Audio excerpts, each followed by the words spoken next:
ਹਾਂਜੀ ਹਾਂਜੀ good morning, ਸਤਿ ਸ਼੍ਰੀ ਅਕਾਲ ਜੀ। हाँ जी, गुड मॉर्निंग जी आयन सारिਆਂ ਨੂੰ जी।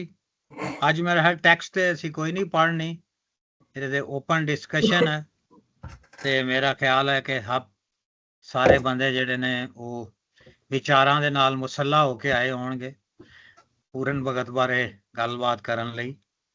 ਤੇ ਮੈਂ ਐਂਡ ਤੇ ਕਰਾਂਗਾ, ਪਹਿਲੇ ਮੈਂ ਜਿਹੜੇ ਤੁਹਾਡੇ ਦੂਸਰੇ ਨੇ ਸਟੂਡੈਂਟਸ ਉਹਨਾਂ ਸਾਰਿਆਂ ਦੇ ਵਿਚਾਰ ਸੁਣਨੇ ਆ। ਤੇ ਸਹੀਦ ਸਾਹਿਬ ਤੁਸੀਂ ਇਹ ਪੜ੍ਹੋ, ਤੁਸੀਂ ਭੇਜੀ ਹੈ, ਇਹ ਪੜ੍ਹ ਦਿਓ ਬੰਦ ਤੁਸੀਂ। ਅੱਛਾ ਤੇ ਚਲੋ, ਇਹਦੇ ਤੇ ਕੋਈ ਗੱਲ ਕਰਨੀ ਹੈ ਤੇ ਕਰ ਲੈਂਦੇ ਆ। अच्छा मैं पढ़ना। मौजा माछी के पिंड है जगह मेरी, सिंधु जात है आख सुनाया मैं। 140 जा बैंत तैयार कीते, सबना ਭਲਿਆਂ ਨੂੰ ਚਾਹ ਸੁਣਾਇਆ ਮੈਂ। ਕਿੱਸਾ ਪੂਰਨ ਭਗਤ ਦਾ ਫਿਕਰ ਕਰਕੇ 16 ਦਿਨਾਂ ਦੇ ਵਿੱਚ ਬਣਾਇਆ ਮੈਂ। ਕਾਦਰ ਯਾਰ ਜੋ ਐਸ ਨੂੰ ਯਾਦ ਕਰ ਸੀ, ਖੁਸ਼ੀ ਰਹੇਗਾ ਆਖ ਸੁਣਾਇਆ ਮੈਂ। ਤੇ ਕਿੱਸਾ ਬੈਠ ਕੇ ਜਦੋਂ ਦੁਰਸਤ ਕੀਤਾ, ਬੈਠ ਯਾਰਾਂ ਨੂੰ ਚਾਹ ਸੁਣਾਇਆ ਮੈਂ। ਪੂਰਨ ਰਾਜੇ ਦੀ ਗੱਲ ਸੁਣਾ ਕੇ ਜੀ ਇੱਕ ਖੂਹ ਇਨਾਮ ਲਿਖਵਾਇਆ ਮੈਂ। ਅੱਗੇ ਫਿਰ ਰਸਾਲੂ ਦਾ ਜ਼ਿਕਰ ਕਰਸਾਂ, ਅਜੇ ਐਸ ਵੱਲੋਂ ਚਿੱਤ ਜਾਇਆ ਮੈਂ। ਕਾਦਰ ਯਾਰ ਸੁਨਾਵਸਾਂ ਜੋੜ ਸਾਰਾ, ਨਾਲ ਸੱਚ ਦੇ ਆਖ ਸੁਣਾਇਆ ਮੈਂ। ਇਹ ਬੜੇ ਗੰਡੇ ਨੇ ਮਨ ਵੈਸੇ। हाँ जी, बहुत ज़बरदस्त। मैं पढ़ रहा था थोड़ी जी हिस्ट्री, क्योंकि ज़्यादा ਜਿਹੜਾ ਕਾਦਰ ਯਾਰ ਦੀ ਹਿਸਟਰੀ ਅਵੇਲੇਬਲ ਨਹੀਂ ਹੈ ਜੀ ਵੀ। ਐਕਚੁਅਲੀ ਸਾਡੇ ਕੋਲ ਉਹਦੀ ਕੋਈ ਐਗਜ਼ੈਕਟ ਡੇਟ ਆਫ ਬਰਥ ਵੀ ਨਹੀਂ ਹੈ, ਔਰ ਆਪ ਨੇ ਕਦ ਵਿਸਾਲ ਪਾਇਆ ਉਹ ਵੀ ਸਾਡੇ ਕੋਲ ਨਹੀਂ ਹੈ। ਖਿਆਲ ਇਹ ਕੀਤਾ ਜਾਂਦਾ ਕਿ 1800 ਤੋਂ ਲੈ ਕੇ 1850 ਤੱਕ ਦਾ ਜ਼ਮਾਨਾ ਹੈ, ਔਰ ਇਹ ਸਾਰਾ ਜ਼ਮਾਨਾ ਰਣਜੀਤ ਸਿੰਘ ਦਾ ਹੈ। 39 ਤੱਕ ਤੇ ਰਣਜੀਤ ਸਿੰਘ, ਉਹਦੇ ਬਾਅਦ ਫਿਰ ਗੋਰੇ ਆ ਗਏ, ਫਿਰ ਹਲੇ ਉਹ ਸਾਰਾ ਪੀਰੀਅਡ ਹੈ। ਤੇ ਇਹਦੇ ਬਾਰੇ ਇਹਨਾਂ ਬਾਰੇ ਖਿਆਲ ਹੈ ਵੀ ਹੈ ਕੋਈ ਸ਼ਾਇਦ ਕਿਤੇ ਕੋਈ ਤਹਿਰੀਰ ਵੀ ਮਿਲ ਜਾਏ ਕਿ ਇਹ ਪੋਇਟ ਲੌਰੀਏਟ ਸਨ ਉਹਦੇ ਰਣਜੀਤ ਸਿੰਘ ਦੇ ਦਰਬਾਰ ਦੇ ਵਿੱਚ, ਜਿੱਥੇ ਉਹਨਾਂ ਨੇ ਖੁਦ ਦਾ ਜ਼ਿਕਰ ਵੀ ਕੀਤਾ ਹੈ, ਇੱਕ ਖੂਹ ਲਿਖਵਾਇਆ ਮੈਂ। ਤੇ ਉਹਨੇ ਹੋ ਸਕਦਾ ਰਣਜੀਤ ਸਿੰਘ ਨੇ ਖੁਸ਼ ਹੋ ਕੇ ਉਹਨਾਂ ਨੂੰ ਖੂਹ ਇਨਾਮ 'ਚ ਦੇ ਦਿੱਤਾ ਹੋਵੇ। ਔਰ ਖੂਹ ਜਿਹੜਾ ਹੈ ਛੋਟੀ ਗੱਲ ਨਹੀਂ ਸੀ ਉਸ ਜ਼ਮਾਨੇ 'ਚ। ਤੁਸੀਂ ਇਹੀ ਸਮਝ ਲਓ ਕਿ ਤੁਹਾਨੂੰ ਕੋਈ ਜਿਹੜਾ ਨਾ ਕੋਈ 4-5 ਏਕੜ ਜਿੰਨੀ ਜਿਹੜੀ ਹੈ ਨਾ ਉਹ ਥਾਂ ਮਿਲ ਗਈ ਹੈ, ਔਰ ਵਿੱਚ ਵੀ ਛੋਟੀ ਗੱਲ ਨਹੀਂ ਸੀ, ਖੂਹ ਮਿਲ ਗਿਆ। ਤੁਸੀਂ ਖੂਹ ਜਿਨ੍ਹਾਂ ਨੂੰ ਪਾਣੀ ਦੋਗੇ ਉਹਨਾਂ ਦਾ ਛੋਟਾ ਮੋਟਾ ਟੈਕਸ ਲਾ ਸਕਦੇ ਸੋ, ਇਹ ਉਹ ਸਾਰਾ ਵੀ ਕੈਨ ਇਮੈਜਨ ਸਾਰਾ ਉਹ ਹੈ ਸੀ। ਦੂਸਰਾ ਹੈ ਕਿ ਆਪ ਜਿਹੜਾ ਨਾ ਇਹ ਬੇਸਿਕਲੀ ਹੈ ਔਰਲ ਹੀ ਹੈ ਕਿੱਸਾ, ਇਹਨੂੰ ਅਸੀਂ ਔਰੈਲਿਟੀ ਦੇ ਵਿੱਚ ਹੀ ਲੈ ਕੇ ਜਾਵਾਂਗੇ। ਕਾਦਰ ਯਾਰ ਨੇ ਲਿਖਿਆ ਜ਼ਰੂਰ ਹੈ, ਲੇਕਿਨ ਇਹਦੇ ਵੀ 2 ਵਰਸ਼ਨ ਹੈਗੇ ਨੇ, ਔਰ ਅਸੀਂ ਮੇਰੇ ਹਾਲ ਇੱਕ ਪੜ੍ਹਿਆ, ਔਰ ਸ਼ਾਇਦ ਅਮਰਜੀਤ ਕੋਲ ਜਿਹੜਾ ਹੈ, ਜਿਨ੍ਹਾਂ ਕੋਲ ਜਿਹੜਾ ਹੈ ਸ਼ਾਇਦ ਉਹ ਦੂਸਰਾ ਹੈ। ਤੇ ਮੁਸਲਸਲ ਇੱਕ ਫਰਕ ਜਿਹੜਾ ਉਹ ਚੱਲਦਾ ਹੈ ਉਹਦਾ, ਉਹਦੇ ਤੋਂ ਘਬਰਾਉਣਾ ਨਹੀਂ ਚਾਹੀਦਾ, ਕਿਉਂਕਿ ਉਹਦੇ 2 ਨੁਸਖੇ ਨੇ, ਔਰ ਸ਼ਾਇਦ ਦੋਵੇਂ ਲਿਖ ਲਏ ਗਏ ਨੇ। ਇਹਦੇ ਇਸ ਸੰਬੰਧ ਤੇ ਅਗਰ ਤੁਸੀਂ ਕੋਈ ਗੱਲਬਾਤ ਕਰਨੀ ਹੈ ਤੇ ਤੁਸੀਂ ਕਰ ਲਓ। ਅਮਰਜੀਤ ਜੀ ਤੁਸੀਂ ਕਰ ਲਓ ਕੋਈ ਗੱਲਬਾਤ, ਤੇ ਫਿਰ ਅਸੀਂ ਜਿਹੜਾ ਟੋਟਲ ਕਿੱਸਾ ਹੈਗਾ ਉਹਦੇ ਵੱਲ ਜਾਂਦੇ ਹਾਂ ਕਿ ਉਹ ਕਿੱਸਾ ਕੀ ਹੈ, ਕੀ ਗੱਲ ਕਰਦਾ ਹੈ। ਇਹ ਮੇਰਾ ਖਿਆਲ ਬੰਦ ਇਸ ਲਈ ਮੈਂ ਸਾਡੇ ਇੱਥੇ ਜਿਹੜਾ ਨੁਸਖਾ ਉਹਦੇ ਵਿੱਚ ਲਿਖਿਆ, ਮੈਨੂੰ ਇਹ ਚੰਗਾ ਲੱਗਾ ਕਿ ਉਹਨੇ ਆਪਣਾ ਐਡਰੈਸ ਦੇ ਦਿੱਤਾ। ਥੋੜ੍ਹੀ ਜੋ ਵੀ ਉਸ ਜ਼ਮਾਨੇ ਦੀ ਰਿਐਲਿਟੀ ਸੀ ਕਾਦਰ ਯਾਰ ਦੇ ਆਪਣੇ ਬਾਰੇ, ਕਿ ਮਾਛੀ ਕੇ ਪਿੰਡ ਦਾ ਸੀ, ਜੱਟ ਮੁਸਲਮਾਨ ਸੀ, ਔਰ ਦੱਸਦੇ ਨੇ ਕਿ ਜਲਦੀ ਥੋੜ੍ਹੀ ਦੇਰੀ ਹੋਈ ਸੀ ਇਹ ਕਨਵਰਟ ਹਿੰਦੂਇਜ਼ਮ ਤੋਂ ਇਸਲਾਮ ਦੇ ਵਿੱਚ ਹੋਇਆ ਸੀ, ਤੇ ਇਹਨੂੰ ਹਿੰਦੂ ਰਿਲੀਜਨ ਦਾ ਵੀ ਕਾਫੀ ਨੌਲੇਜ ਸੀ। ਇੱਕ ਇਹ ਵੀ ਹੋ ਸਕਦਾ ਇੰਟਰਸਟ ਕਿ ਜਿਹੜਾ ਕਿੱਸਾ ਹੀ ਪੂਰਨ ਭਗਤ ਦਾ ਹਿੰਦੂ ਰਿਲੀਜਨ ਦੇ ਬਾਰੇ ਆ ਸਾਰਾ, ਉਹ ਵੀ ਇੰਟਰਸਟ ਹੋ ਸਕਦਾ ਹੈਗਾ। ਦੂਸਰਾ, ਇਹ ਇੱਕ ਪ੍ਰੋਫੈਸ਼ਨਲ ਰਾਈਟਰ ਸੀਗਾ, ਇਹਨੇ ਕਈ ਹੋਰ ਵੀ ਕਿੱਸੇ ਲਿਖੇ ਨੇ। ਪ੍ਰੋਫੈਸ਼ਨਲ ਰਾਈਟਰ ਕਰਕੇ ਹੋ ਸਕਦਾ ਕਿ ਰਣਜੀਤ ਸਿੰਘ ਦੇ ਰਾਜ ਦੇ ਵਿੱਚ ਇਹਨੂੰ ਕੋਈ ਪੋਜੀਸ਼ਨ ਵੀ ਮਤਲਬ ਓਫੀਸ਼ੀਅਲ ਹੋਵੇ। ਤੇ ਕਾਹਲੀ ਦੇ ਵਿੱਚ ਕਿੱਸਾ ਲਿਖਿਆ, ਇਹ 16 ਦਿਨ ਦੇ ਵਿੱਚ ਕਿੱਸਾ ਲਿਖਣਾ, ਸਾਡੇ ਵਰਗਿਆਂ ਨੂੰ ਤਾਂ 4 ਲਾਈਨਾਂ ਲਿਖਣ ਨੂੰ 16 ਦਿਨ ਲੱਗ ਜਾਂਦੇ ਆ, ਤੇ ਇਹਨੇ 16 ਦਿਨਾਂ ਦੇ ਵਿੱਚ ਆਪ ਹੀ ਲਿਖਿਆ ਕਿ ਮੈਂ ਕਿੱਸਾ ਕੰਪਲੀਟ ਕਰ ਦਿੱਤਾ। ਮਤਲਬ ਹੀ ਮਸਟ ਵੀ ਵੈਰੀ ਬਰਾਈਟ, ਕਿ ਕੁਦਰਤੀ ਤੌਰ ਤੇ ਇਹਨੂੰ ਬਹੁਤ ਇਸ ਟਾਈਮ ਦੀ ਦੇਣ ਹੈ ਕਿ ਮਤਲਬ ਲਾਈਨਾਂ ਜੋੜ ਕੇ ਬੜੀ ਚੰਗੀ ਤਰ੍ਹਾਂ ਔਰ ਬੜੇ ਡਰਾਮੈਟਿਕ ਸਟੋਰੀ ਟੈਲਿੰਗ ਦਾ ਇਹਦੇ ਕੋਲ ਅੰਦਾਜ਼ ਹੈ ਸੀ ਇਹਨੂੰ। ਔਰ ਇਹੀ ਸ਼ਖਸ ਨੂੰ ਇਹ ਵੀ ਕਹਿ ਸਕਦੇ ਹਾਂ ਕਿ ਵੱਡਤ ਹੈ ਇਹਦੀ ਕਿ ਇਹ ਪਹਿਲੀ ਵਾਰ ਜੇ ਪੂਰਨ ਦਾ ਕਿਸੇ ਨੇ ਜੇ ਕਿੱਸਾ ਲਿਖਿਆ ਤੇ ਇਹਨੇ ਹੀ ਲਿਖਿਆ। ਉਹ ਤੋਂ ਪਹਿਲਾਂ ਸਾਰੀਆਂ ਫੋਕ ਟੇਲਸ ਹੀ ਸੀਗੀਆਂ, ਲੋਕਾਂ ਨੂੰ ਸੁਣਾ ਕੇ ਕਰਦੇ ਸੀ ਅੱਗੇ। ਸੋ ਆਬਵੀਅਸਲੀ ਉਹਦੀਆਂ ਕਈ ਵਰਜ਼ਨਸ ਹੋਣਗੀਆਂ ਅੱਗੇ, ਪਰ ਇਹਨੇ ਪਹਿਲੀ ਵਾਰੀ ਜਿਹੜਾ ਕਿੱਸਾ ਲਿਖਿਆ ਉਹਦੀ ਬਹੁਤ ਵੱਡਤ ਹੈ ਇਸ ਮਾਮਲੇ ਦੇ ਵਿੱਚ।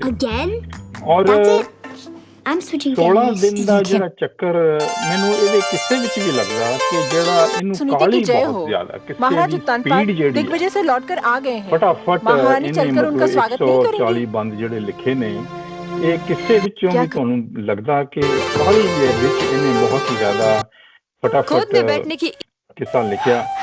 ਔਰ ਦੂਸਰਾ ਮੈਂ ਇਸ ਤੇ ਸੋਚਦਾ ਸੀ ਕਿ ਇਹਦਾ ਕਿੱਸਾ ਲਿਖਣ ਦਾ ਪਰਪਸ ਕੀ ਸੀ। ਇੱਕ ਤਾਂ ਹਿਸਟਰੀ ਫੋਕ ਲੋਰ ਚੱਲਦੀਆਂ ਆ ਰਹੀਆਂ ਨੇ, ਇੱਕ ਕਹਿ ਸਕਦੇ ਹਾਂ ਕਿ ਰਾਜਿਆਂ ਮਹਾਰਾਜਿਆਂ ਦੇ ਦਰਬਾਰਾਂ ਦੇ ਵਿੱਚ ਪੋਰਟ ਲੋਰੀਏਟਸ ਵਗੈਰਾ ਹੁੰਦੇ ਨੇ, ਆਪਣੇ ਕਾਰਨਾਮੇ ਤੇ ਆਪਣੀਆਂ ਚੀਜ਼ਾਂ ਬਣਾ ਕੇ ਰਾਜੇ ਨੂੰ ਪੇਸ਼ ਕਰਦੇ ਨੇ ਤੇ ਇਨਾਮ ਪਾਉਂਦੇ ਨੇ। ਸੋ ਥੋੜਾ ਜਿਹਾ ਇਹਨੂੰ ਮਟੀਰੀਅਲਿਸਟਿਕ ਕਹਿ ਸਕਦੇ ਹਾਂ, ਥੋੜੀ ਲਾਲਚ ਜਾਂ ਹੋ ਸਕਦੀ ਆ ਕਿ ਇਹਨੇ ਹਰੀ ਸਿੰਘ ਨਲਵੇ ਦੀ ਵਾਰ ਵੀ ਇਹਨੇ ਲਿਖੀ ਆ ਕਿ ਰਣਜੀਤ ਸਿੰਘ ਦੇ ਔਰ ਉਹਦੇ ਰਾਜ ਦੇ ਵਿੱਚ ਇਹਨੂੰ ਕਾਫੀ ਇੱਕ ਕਿਸਮ ਦਾ ਸਿਗਨੀਫਿਕੈਂਸ ਇਹ ਸਮਝਦਾ ਸੀਗਾ ਆਪਣੀ। ਸੋ ਇਸ ਕਰਕੇ ਵੀ ਇਹਨੇ ਕਿੱਸਾ ਲਿਖਿਆ।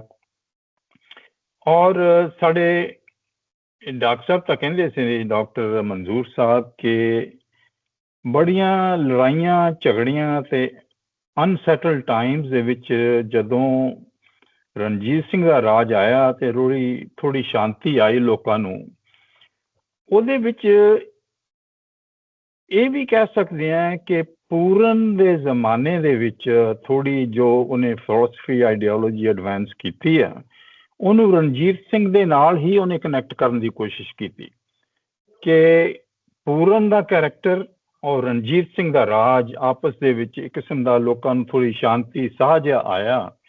ਇਸ ਕਰਕੇ ਮੇਰਾ ਖਿਆਲ ਕਈ ਇਹਨੂੰ ਪੂਰਨ ਤੇ ਰਣਜੀਤ ਸਿੰਘ ਦੇ ਜ਼ਮਾਨੇ ਨੂੰ ਜਾਂ ਰਣਜੀਤ ਸਿੰਘ ਨੂੰ ਵੀ ਕਹਿੰਦੇ ਨੇ ਕਿ ਉਹਨੇ ਲੋਕਾਂ ਨੂੰ ਥੋੜਾ ਜਿਹਾ ਸੌਖਾ ਸਾਹ ਦੇਣ ਦੀ ਕੋਸ਼ਿਸ਼ ਕੀਤੀ। ਸੋ ਮੈਨੂੰ ਇਹ ਲੱਗਦਾ ਕਿ ਇਹਦਾ ਕਾਦਰ ਯਾਰ ਦਾ ਬਹੁਤ ਹੀ ਵੱਡਾ ਕਿੱਸਾ, ਇਹਦਾ ਸਟਾਈਲ, ਇਹਦਾ ਜੋ ਪਰਪਸ ਹੋਏਗਾ, ਜੋ ਵੀ ਕੁਝ ਹੋਏਗਾ, ਬਹੁਤ ਵੱਡੀ ਕੰਟਰੀਬਿਊਸ਼ਨ ਹੈ। ਸੋ ਕਿਸੇ ਤੇ ਬਾਅਦ ਚ ਗੱਲ ਕਰ ਲਾਂਗੇ, ਪਹਿਲਾਂ ਕਾਦਰ ਯਾਰ ਤੇ ਮੈਂ ਗੱਲ ਕੀਤੀ ਸੀ ਥੋੜੀ ਜਿਹੀ।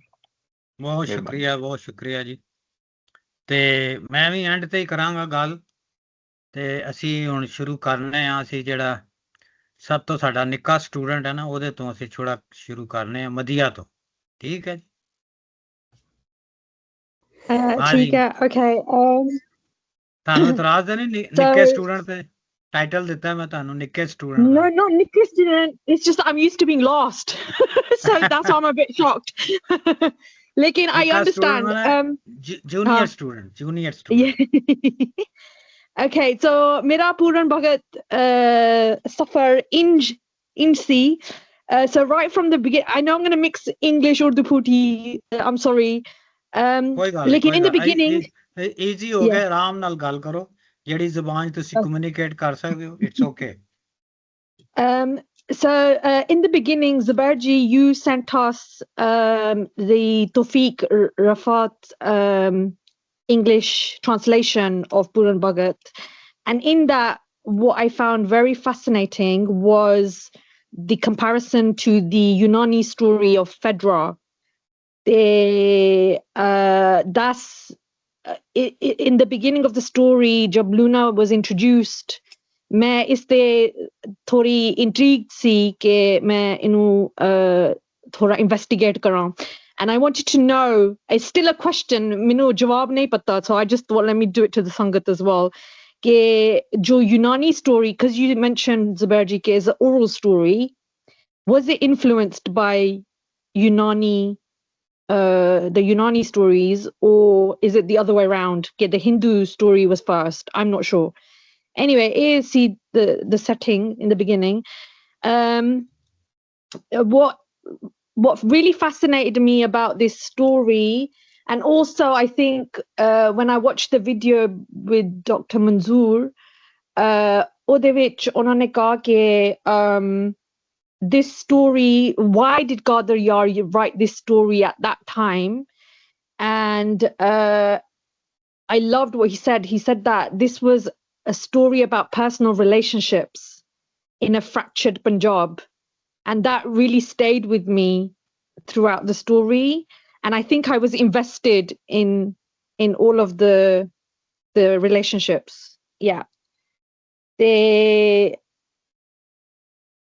So even from the beginning, Je Puran Bhagat or separate was from his father, that really hurt. I can relate to that feeling of loneliness. And then jo oda dusra janam hoya si after the coup situation, obviously I got very jazbati as well, that he went again, as in he was telling the truth and his father didn't believe him about Luna. I have this thing about justice. So again, the process in how he got justice after his rebirth, I found very fascinating. And then Akhirvich, again, this is an open question. I was very just the situation happened with Rani Sundara and the way she commits suicide, that really stayed with me. And I really wanted answers. Ke kyun usne is tarah kyun kita? Why did he abandon her? But then I talked to this teacher of mine, and then he made me realize that actually Rani Sundara and Luna are essentially the same, and these two would have been Rukawats in his mission of being a jogi, or his intention to change the world, to change Punjab, to change, so that's my understanding, tutti putti way. Thank you. Thank you. ਮਦੀਆ ਜੀ, ਮੈਂ ਤੁਹਾਨੂੰ ਜੋ and ਤੇ ਜਵਾਬ ਦਾਂਗਾ, ਜ਼ਬਰਦਸਤ and ਤੇ ਮੈਂ ਤੁਹਾਨੂੰ ਜਵਾਬ ਦਾਂਗਾ ਸੁੰਦਰਾਂ ਦਾ, ਔਰ ਉਹ ਸੁਸਾਈਡ ਕਿਉਂ ਕਰਦੀ ਹੈ। ਥੋੜਾ ਜਿਹਾ ਡਿਫਰੈਂਸ ਵੀ ਹੈ ਲੂਣਾ ਦੇ ਵਿੱਚ ਔਰ ਸੁੰਦਰਾਂ 'ਚ, ਉਹ ਮੈਂ ਤੁਹਾਨੂੰ ਐਕਸਪਲੇਨ ਕਰਾਂਗਾ। Maybe I can satisfy you. ਤੇ ਗੁਰਦਾਸ ਜੀ, ਜੀ ਆਇਆਂ ਨੂੰ। ਤੁਸੀਂ ਆਵਾਜ਼ ਸਾਡੀ ਸੁਣ ਰਹੇ ਹੋ? ਮੈਂ ਹੁਣੇ ਸੁਣ ਲੱਗਾ, ਮੈਂ ਹੁਣੇ ਜੁਆਇਨ ਕੀਤਾ। ਹਾਂ, ਅਸੀਂ ਨਾ ਅੱਜ ਪੜਾਂਗੇ ਕੁਛ ਨਹੀਂ, ਅੱਜ ਅਸੀਂ ਜਨਰਲ ਡਿਸਕਸ਼ਨ ਕਰ ਰਹੇ ਹਾਂ ਪੂਰਨ ਭਗਤ ਬਾਰੇ, ਔਰ ਅਸੀਂ ਮਦੀਆ ਤੋਂ ਸਟਾਰਟ ਕੀਤਾ ਤੇ ਅਸੀਂ ਤੁਹਾਡੇ ਵੱਲ ਵੀ ਆਵਾਂਗੇ। ਤੁਸੀਂ ਸੋਚੋ ਇਹਦੇ ਬਾਰੇ ਕਿ ਤੁਹਾਡੇ ਕੀ ਵਿਚਾਰ ਨੇ, ਥੋੜਾ ਜਿਹਾ ਤੁਹਾਨੂੰ ਟਾਈਮ ਦਿੰਦੇ ਆ। ਤੇ ਹੁਣ ਅਸੀਂ ਕਿਸ਼ਵਰ ਜੀ ਜੇ ਉਹਨਾਂ ਨਾਲ ਜਾਵਾਂਗੇ ਕਿ ਤੁਸੀਂ ਸਾਨੂੰ, ਬੜੇ ਪੜਾਕੂ ਨੇ ਕਿਸ਼ਵਰ ਜੀ। ਨਹੀਂ ਜੀ, ਕੋਈ ਇਤਨੇ ਵੀ ਪੜਾਕੂ ਨਹੀਂ। ਅੱਛਾ, ਮੈਂ ਨਾ ਤੁਸਾਂ ਜਿਹੜੀ ਕਿਤਾਬ ਕਾਦਰ यार पर असांखे भेजी सी, साहित्य अकेडमी वाली, let me remember the author's name, NS Tasneem वाली ना, उसने जेड़े 2-3 शुरू ने चैप्टर्स है कादर यार पर वो भी पढ़े, और I think Madhya was referring to those as well. मैं थोड़ा जिहा कादर यार पर गल करसा, फिर मैं पूरन भगत पर भी गल करसा, कि मिकी लगना कि ये दो ही चीज़ां बहुत इंटरेस्टिंग हैं। सो 2 मिनट मिकी अपने नोट्स खोलण दिओ। हाँ जी, सो उस जिहड़ी किताब तुसां भेजी हुई उस विच ते बड़ा 2-3 चीज़ां बड़ी क्लियरली जिहड़ी 2 चैप्टर्स विच लिखियां आईयां कि एक ते कादर यार ने बारे जिहड़ी गल ही कि बड़ा इंक्लूसिव पोएट उसकी उस चैप्टर विच ओह लफ्ज़ इस्तेमाल होया, क्योंकि ओह हिंदू माइथोलॉजी उपर भी लिखना पिया, सिख लेजेंड्स उपर भी लिखना पिया, इस्लामिक या मुस्लिम आइडियोलॉजीज उस पर भी गल करना पिया। तो एक बड़ा इंक्लूसिव और सेक्युलर जिसा जेड़ा लफ्ज़ इस्तेमाल होना वो उस तरह ना पोएट आ। जाहिर है उसने एक तो किस्सा पूरन भगत उसना मशहूर किस्सा है, और जिहड़ी हरी सिंह नालवा दी वार ही मैं बल्कि थोड़ा एक्सप्लोर भी करनी सी कि मैं पढ़ा इस बारे च, मगर उस वो भी, but he is a chronicler of his time. उसनी जेह्ड़ी अपनी जेह्ड़ा 19वीं सदी ना पंजाब आ उस पर उसना टर्मोइल, उसनी पॉलिटिकल, सोशल, रिलीजियस जेह्ड़ी तुसां की एक समाज दिसना पिया, उस पर उसना इसनी तुसां किस्से पढ़ो तो तुसां की बड़ा चंगी तरह अंदाजा होना। और ये जेह्ड़ी क्रॉनिकलर ऑफ हिज टाइम वाली जी कैरेक्टरिस्टिक ही ना, ये सारे पंजाबी पोइट्स विच मौजूद ही। तुसां ओह् अपने, हालांकि अपरू तो ये लगना पिया कि कोई एक और किसी दो एक किस्सा लिखने पे उस अपने किरदार है, उन्होंने इश्क जो कुछ भी आ, मगर तुसां की उस वक्त नी जेह्ड़ी इश्यूज है, चैलेंजेस है, जेह्ड़े फियर्स है, एग्जिस्टेंशियल इश्यूज है, वो सारा तुसां की पता लगना। और जाहिरा वो जिस टाइम विच लिखना पिया सा, तुसां जिक्र करने पियो महाराजा रणजीत सिंह ना बिल्कुल पीक सी, जिसना मतलब है कि पॉलिटिकल स्टेबिलिटी सी काफी। पंजाब जेह्ड़ा बड़े अरसे बाद बड़ी ज्यादा आपस विच लड़ाई ने बाद एक बंदे ने हैट कट्ठा होया, और जिसना मतलब ये होया कि थोड़ा जेड़े शायर से, जेड़े बाकी आर्टिस्ट से, उन्हां की मौका लब्भा कि वो फिर एक काम करी सकन। फिर जेड़ा तुसां पंजाबी लिटरेचर विच तुसां जेड़ा खास तौर पर किस्सा गोई ना जेड़ा एक ट्रेडिशन आ, और लॉन्ग नैरेटिव पोइम्स या ओ त्रै उन्हां एक सामियां है, ओ त्रै तरह दियां होनियां। एक तो रोमांस ही जिस तरह जिस बहुत ज्यादा तुसां की अपरू ते जाहिरा तुसां की एक रोमांस दिसना, पर उस और रोमांस जेड़ा आया या वो जेड़ा इश्क आ, रोमांस लफ्ज माड़ा ख्याल है उसकी जस्टिस नहीं करना, मगर वो जेड़ा इश्क आ उसनी मुख्तलिफ परतां ते उसनी मुख्तलिफ तहां तुसां की लबड़ियां। उस जाहिरा सोनी महिवाल भी थी, ससी पन्नू भी थिया, ही रांझा भी थिया। एक तुसां की जेड़ी किस्सा गोई ना ट्रेडिशन आ या किस्सा गोई नी तरह नी किस्म ही ओ हीरोइज्म ही, उस तुसां की मिलिट्री एक्सप्लॉइट्स, राजा रिसालू, हरि सिंह नालवा वगैरह नी जेड़ी एपिक पोएम्स या वो इस कैटेगरी च छुइयां। फिर एक जेड़ी इस किस्से नी सबसू बड़ी स्ट्रेंथ थी या जेड़ी तीसरी किस्म बननी, वो मोरालिटी एंड स्पिरिचुअलिटी है, और स्पेशली मोरालिटी। इस उन कैरेक्टर्स पर फोकस होना या उन किरदारां पर फोकस होना जिन्हां नी किरदार या जिन्हां नी जेड़ी वैल्यूज या ना वो बहुत ज्यादा समाज आस्ते एस्पिरेशनल हियां। तुसां की दिसना कि माफ किस तरह करी लोगां के किस तरह करने, तुसां की दिसना कि तुसां पर जुल्म होए तो उसने उसनू बर्दाश्त किस तरह करना वगैरह। सो ये सारियां जेड़ियां ट्रेंड्स हियां ना, ये तुसां की पता लगनियां। फिर सबसू आखिर ये जेड़ा कादर यार ना टाइम आ, उस तुसां की एक यूनिफाइड आइडेंटिटी दिसनी, पंजाबी हीरो फाइनली तुसां की दिसना कि ये पंजाब ना जेड़ा हीरो होया या पंजाब ना जेड़ा एक आइडियल किरदार आ, वो केहो जिहा ना आ। ओ सादा मजाज भी आ, ओ थोड़ा जा स्पिरिचुअल भी आ, ओ थोड़ा जा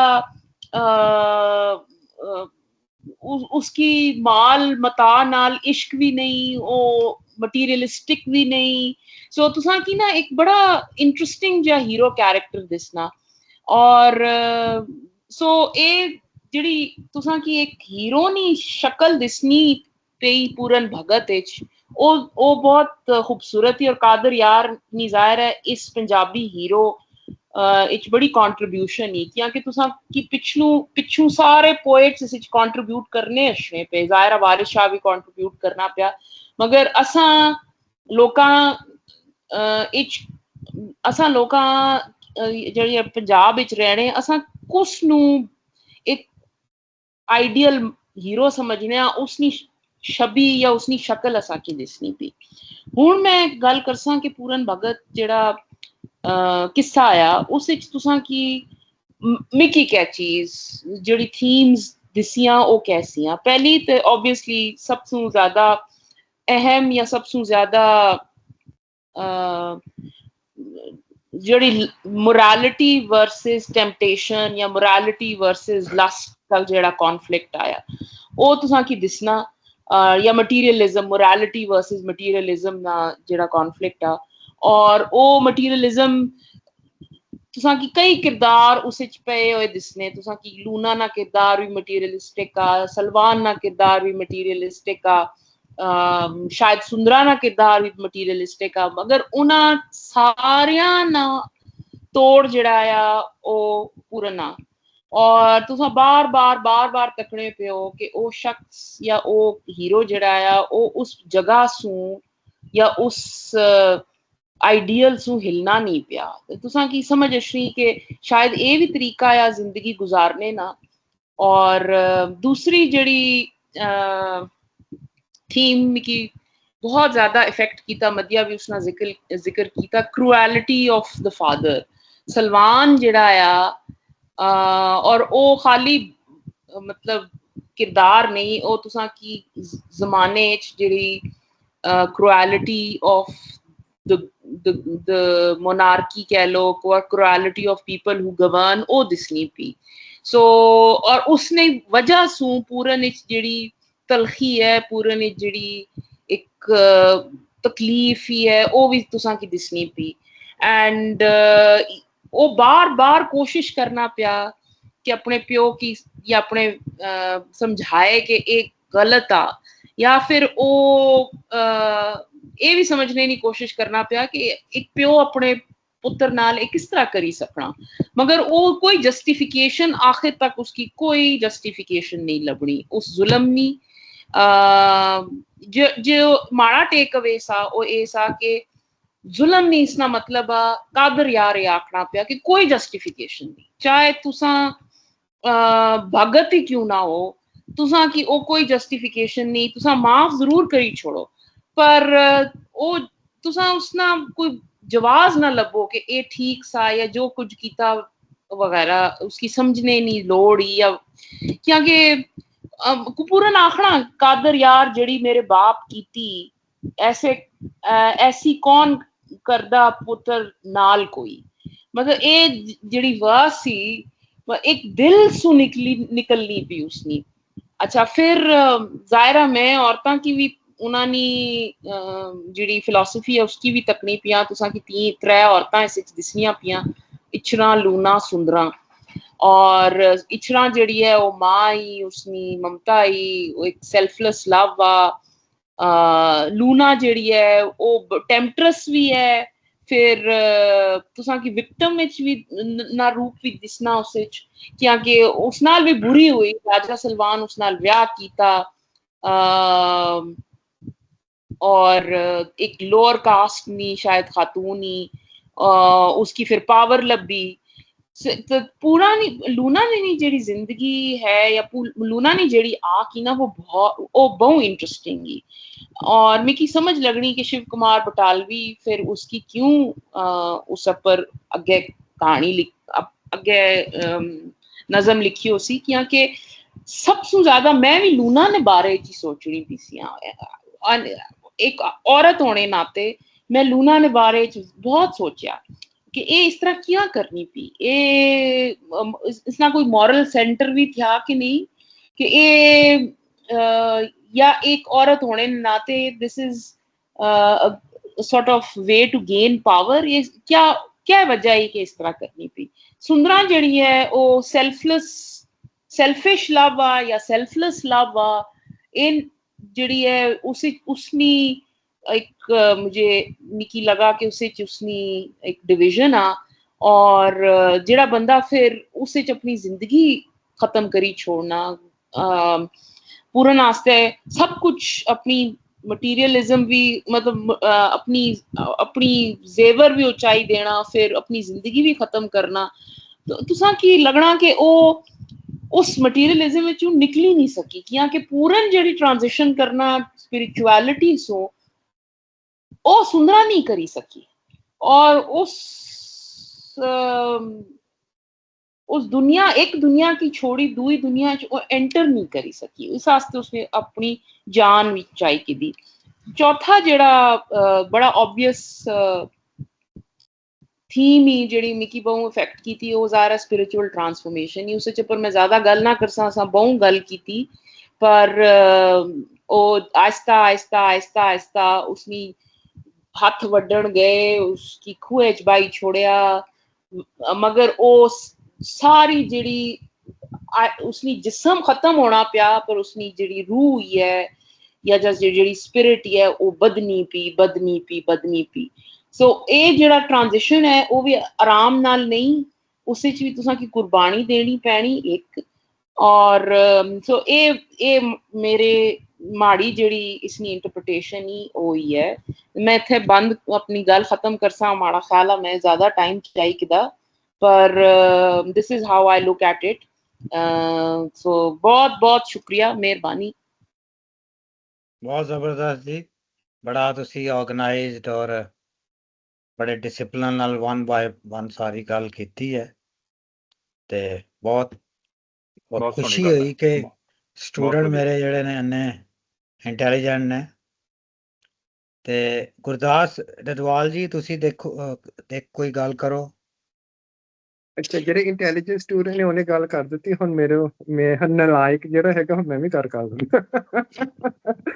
ਮੈਂ ਕਈ ਮਿਸ ਕਰ ਚੁੱਕਾ ਹਾਂ ਨਾ ਇਹ ਸੰਗਤਾਂ ਨੂੰ, ਪਰ ਮੈਂ ਕਾਦਰਿਆਤ ਸ਼ਾਹ ਆਪਣਾ ਡੌਗ ਤੇ ਬਹੁਤ ਸਾਲ ਪਹਿਲਾਂ ਪੜ੍ਹੀ ਆ। ਤੇ ਇਹ ਪੂਰਨ ਭਗਤ ਜਿਹੜਾ ਕਿੱਸਾ ਹੈ ਨਾ, ਇੱਕ ਲੋਕ ਕਿੱਸਾ ਚੜ੍ਹਦੇ ਪੰਜਾਬ ਚ ਕਾਫੀ ਵਾਈਬਰੈਂਟ ਆ। ਜੋ ਸਾਡੇ ਘਰ ਅਸੀਂ ਛੋਟੇ ਹੁੰਦੇ ਤੇ ਮੇਰੇ ਡੈਡੀ ਨੇ ਅਕਸਰ ਇਹਦੇ ਬਾਰੇ ਗੱਲ ਕਰਨੀ। ਸੋ ਜਿਸ ਤਰੀਕੇ ਨਾਲ ਇਹ ਪੂਰਨ ਭਗਤ ਦਾ ਕਿੱਸਾ ਜਿੱਦਾਂ ਮੈਨੂੰ ਚੇਤਾ ਹੈ ਨਾ, ਜਿਸ ਤਰੀਕੇ ਨਾਲ ਆ ਉਹ ਪੂਰਨ ਭਗਤ ਸੀ, ਤੇ ਸਾਰਾ ਲੂਣਾ ਦੇ ਅਗੇਂਸਟ ਜੋ ਉਹਨੇ ਕੀਤਾ ਹਨਾ, ਤੇ ਜੋ ਆਪਣੇ ਪੰਜਾਬੀ ਸੱਭਿਆਚਾਰ ਜਿੱਦਾਂ ਪੇਸ਼ ਕਰਦੇ ਆ ਹਨਾ, ਸ਼ੀ ਵਾਸ ਦ ਈਵਲ ਸਟੈਪ ਮਦਰ ਹਨਾ, ਸ਼ੀ ਟਰਾਈਡ ਟੂ ਸੈਡਿਊਸ ਦੀ ਸਟੈਪਸਨ, ਤੇ ਜਿੱਦਾਂ ਉਹਨੂੰ ਭੋਰੇ ਚ ਵੀ ਸਿੱਟਿਆ, ਜੋ ਵੀ ਹੋਇਆ ਉਹਦੇ ਨਾਲ ਹਨਾ, ਇੱਕ ਨਾਇਕ ਫੋਕ ਹੀਰੋ ਦੇ ਤੌਰ ਤੇ ਪੂਰਨ ਭਗਤ ਨੂੰ ਆਮ ਬੋਲੀ ਚ ਪੇਸ਼ ਕੀਤਾ ਜਾਂਦਾ। ਤੇ ਜਦ ਮੈਂ ਪੜ੍ਹਿਆ ਜਿਹੜਾ ਕਿੱਸਾ ਹੈਗਾ ਹਨਾ, ਇਹ ਥੀਮ ਉਹਦੇ ਚ ਵੀ ਹੈਗੀ, ਕਾਦਰ ਯਾਰ ਨੇ ਪੇਸ਼ ਕੀਤੀ, ਜਿਸ ਤਰੀਕੇ ਨਾਲ ਸਾਰੇ ਉਹਨੂੰ ਚੇਤਾ ਕਰਦੇ ਤਾਂ ਹੀ ਵਾਸ ਹਾਰਡ ਡਮ ਬਾਈ ਵਿਚ ਹੀ ਵਾਸ ਐਸ ਵੈਲ ਹਨਾ। ਪਰ ਬਾਕੀ ਜਿਹੜੀਆਂ ਗੱਲਾਂ ਮੈਂ ਪੜ੍ਹ ਕੇ ਜਿਹੜੀ ਮੈਂ ਸੋਚਿਆ ਹਨਾ, ਇਹ ਪੂਰਨ ਭਗਤ ਦਾ ਕਿੱਸਾ ਜਿਹੜਾ ਲਹਿੰਦੇ ਪੰਜਾਬ ਚ ਵੀ ਹੈਗਾ, ਜਿੱਦਾਂ ਪ੍ਰਚਲਿਤ ਹੈਗਾ ਆ ਹਨਾ, ਇਹ ਤਾਂ ਕਰਕੇ ਇਹ ਉਸ ਟਾਈਮ ਤੇ ਲਿਖਿਆ ਕਿ ਉਹਨੇ ਸਾਰੀ ਮਿਸੋਲੋਜੀ ਜਿਹੜੀ ਹੈਗੀ ਉਸ ਟਾਈਮ ਚ ਪੰਜਾਬੀ ਚ ਹੈਗੀ ਆ ਮਿਕਸਡ ਪੇਸ਼ ਕਰਕੇ ਦਿੱਤੀ ਹੈ, ਜਿਹੜੇ ਸਾਰੇ ਧਰਮਾਂ ਦੇ ਲੋਕ ਰਿਲੇਟ ਕਰ ਸਕਣ। ਸੋ ਜੇ ਅਸੀਂ ਗੱਲ ਕਰਦੇ ਹਾਂ ਚੜ੍ਹਦੇ ਪੰਜਾਬ ਚ ਜਿਹੜੇ ਹਿੰਦੂ ਜਾਂ ਸਿੱਖ ਹੋਣ, ਅਸੀਂ ਵੀ ਰਿਲੇਟ ਕਰ ਸਕਦੇ ਹਾਂ, ਜਿਹੜੇ ਲਹਿੰਦੇ ਪੰਜਾਬ ਚ ਜਿਹੜੇ ਮੁਸਲਿਮ ਹੈਗੇ ਉਹ ਵੀ ਰਿਲੇਟ ਕਰ ਸਕਦੇ ਹਨ। ਤੇ ਮੈਂ ਇੱਕ ਅਖਬਾਰ ਆਰਟੀਕਲ ਕਈ ਸਾਲ ਪਹਿਲਾਂ ਪੜ੍ਹੀ ਸੀ ਕਿ ਦੂਰੋਂ ਦੂਰੋਂ ਲੋਕ ਆਉਂਦੇ ਆ ਪੂਰਨ ਭਗਤ ਦੇ ਖੂਹ ਤੋਂ ਪਾਣੀ ਲੈਣ ਨੂੰ, ਜਿਹਨਾਂ ਦੀ ਔਲਾਦ ਨਹੀਂ ਹੁੰਦੀ ਹੈਗੀ, ਜਿਹੜੀ ਉਹਦੀ ਮਨੌਤ ਆ ਹਨਾ ਅਜੇ ਵੀ ਹੁੰਦੀ ਆ। ਇਹ ਸਿਰਫ ਇੱਕ ਲਿਟਰੇਚਰ ਤੌਰ ਤੇ ਨਹੀਂ ਪੂਰਨ ਭਗਤ ਦੀ ਗੱਲ ਹੁੰਦੀ, ਹੀ is very much part of everybody's life, not everybody's life, but ਜਿੱਦਾਂ ਫੋਕ ਹੈਰੀਟੇਜ ਜਾਂ ਜਿਹੜੀ ਫੋਕ ਰਿਲੀਜਨ ਨਹੀਂ ਜਿਹੜਾ ਹੁੰਦਾ ਹੈ ਨਾ, ਜਿਹੜਾ ਆਪਣੇ ਸਮਾਧਾਂ ਦਾ ਹੋਇਆ ਜਾਂ ਡੇਰਿਆਂ ਦਾ ਹੋਇਆ, ਇਹ ਉਹਨਾਂ ਵਿੱਚ ਮੌਜੂਦ ਆ। ਸੋ ਇਹ ਇੱਕ ਹਿਸਟਰੀ ਦਾ ਤਾਂ ਮੈਂ ਹੁਣ ਕਹਿ ਨਹੀਂ ਸਕਦਾ ਹੈਗਾ ਵੀ ਹਿਸਟੋਰੀਕਲ ਜਾਂ ਨਹੀਂ, ਪਰ ਜਿਹੜਾ ਲੈਜੈਂਡ ਹੈਗਾ ਆ ਨਾ, ਇਹ exist in written form, but it also exists in general public consciousness. ਤੇ ਮੈਂ ਇਹ ਪੜ੍ਹ ਕੇ ਲਿਆ ਕਿ ਵੀ ਇਹ ਤਾਂ ਇਹ ਹਜੇ ਵੀ ਰੈਲੇਵੈਂਟ ਆ, ਕਰਕੇ ਇਹਦੀ ਕੋਈ ਰੋਮਾਂਟਿਕ ਸਟੋਰੀ ਤਾਂ ਹੈ ਨਹੀਂ ਕਿ ਪੂਰਨ ਭਗਤ ਦੀ ਹਨਾ। ਅਸਲ ਤੌਰ 'ਚ ਇਹ ਤਾਂ ਇੱਕ ਧਾਰਮਿਕ ਵਜੋਂ ਪੇਸ਼ ਕਰ ਸਕਦੇ ਆ ਹਨਾ। ਇਹ ਇੱਕ ਗੋਰਖਨਾਥ ਵੀ, ਉਹ ਵੀ ਜਿੱਦਾਂ ਹਿੰਦੂਆਂ ਦਾ ਧਾਰਮਿਕ ਇੱਕ ਸੈਕਟ ਆ, ਤੇ ਜੇ ਕਹਿ ਸਕਦੇ ਹਾਂ ਆਪਾਂ ਜਿਹੜੇ ਹੁਣ ਸਿੱਖ ਵੀ ਬਣ ਕੇ ਮੁਸਲਮਾਨ ਵੀ ਬਣ ਗਏ ਹਨਾ, ਇਹਨੂੰ ਪਿੱਛੇ ਛੱਡ ਸਕਦੇ ਸੀਗੇ ਹਨਾ। ਕਹਿੰਦੇ ਤਾਂ ਹਿੰਦੂ, ਇਹ ਤਾਂ ਹਿੰਦੂ ਸੀ, ਪੂਰਨ ਭਗਤ ਹਿੰਦੂ ਸੀ ਹਨਾ, ਪਰ ਕਿਸੇ ਨੇ ਛੱਡਿਆ ਨਹੀਂ ਹੈਗਾ। ਇਹ ਇੱਕ ਜੁਆਇੰਟ ਸਾਂਝੀਵਾਲਤਾ ਦੇ ਪ੍ਰਤੀਕ ਆ, ਤੇ ਤਾਂ ਆ ਕਰਕੇ everybody can relate to it. ਤੇ ਮੈਂ ਇਹ ਲਿਆ ਇਸ ਕਿੱਸੇ ਚੋਂ। ਬਾਕੀ ਤਾਂ ਆਪਾਂ ਹੁਣ ਸਾਰੀਆਂ ਗੱਲਾਂ ਕਰ ਚੁੱਕੇ ਹਾਂ। ਜਿਹੜੀ ਲੂਣਾ ਦੀ ਜਿਹੜੀ ਡਾਇਕੋਟਮੀ ਹੈਗੀ ਆ ਕਿ ਇੱਕ ਪਾਸੇ ਉਹਨੂੰ ਬੁਰੀ ਨਜ਼ਰ ਪੇਸ਼ ਕੀਤਾ, ਇੱਕ ਚ ਵੀ ਥਿੰਕ ਅਬਾਊਟ ਉਹ ਯੰਗ ਸੀਗੀ, ਸਾਰੀਆਂ ਆਪਾਂ ਗੱਲਾਂ ਕਰ ਚੁੱਕੇ ਹਾਂ ਨਾ ਸੰਗਤਾਂ ਚ। ਪਰ ਮੈਨੂੰ ਇਹ ਹੋਇਆ ਕਿ ਜਿਹੜੀ ਰੈਲੇਵੈਂਸ ਆ ਹਨਾ, ਇੰਨੇ ਚਿਰ ਹੋ ਗਏ ਲਿਖਣ ਵਿੱਚ, ਜਿਹੜੀ ਸਟੋਰੀ ਜਿਸ ਤਰੀਕੇ ਨਾਲ ਵੀ ਲਿਖੀ ਹੋ, ਜਿਸ ਟਾਈਮ ਦੀ ਵੀ ਲਿਖੀ ਹੋ, ਤੇ ਕਈ ਕਹਿੰਦੇ ਗ੍ਰੀਕ ਮੈਥੋਲੋਜੀ ਤੋਂ ਵੀ ਇਹ ਸਹਾਰਾ ਲੈ ਕੇ ਲਿਖੀ ਆ, ਪਰ ਫਿਰ ਵੀ ਇੰਨੀ ਸਾਲ ਦੀ ਬਾਅਦ ਆਪਾਂ ਭੁੱਲੇ ਨਹੀਂ ਹੈਗੇ। ਐਂਡ ਦੈਟਸ ਬਿਕਾਜ਼ ਸਾਰੇ ਰਿਲੇਟ ਕਰ ਸਕਦੇ ਆ ਇਹਦੇ ਨਾਲ। ਬਹੁਤ ਸ਼ੁਕਰੀਆ ਜੀ ਗੁਰਦਾਸ ਜੀ। ਜਿਹੜੀ ਤੁਸੀਂ ਗੱਲ ਕਰ ਰਹੇ ਸੀ ਨਾ ਹਿੰਦੂ ਦੀ ਤੇ ਔਰ ਮੁਸਲਮਾਨ ਦੀ, ਕਿਉਂਕਿ ਕਿੱਸਾ ਤੇ ਇਹ ਪ੍ਰੀ ਇਸਲਾਮਿਕ ਹੈ ਔਰ ਬਲਕਿ ਪ੍ਰੀ ਸਿੱਖ ਵੀ ਹੈ, ਕਿ ਦੂਸਰੀ ਤੀਸਰੀ ਸਦੀ ਚੌਥੀ ਸਦੀ ਦਾ ਕਿੱਸਾ ਹੈ।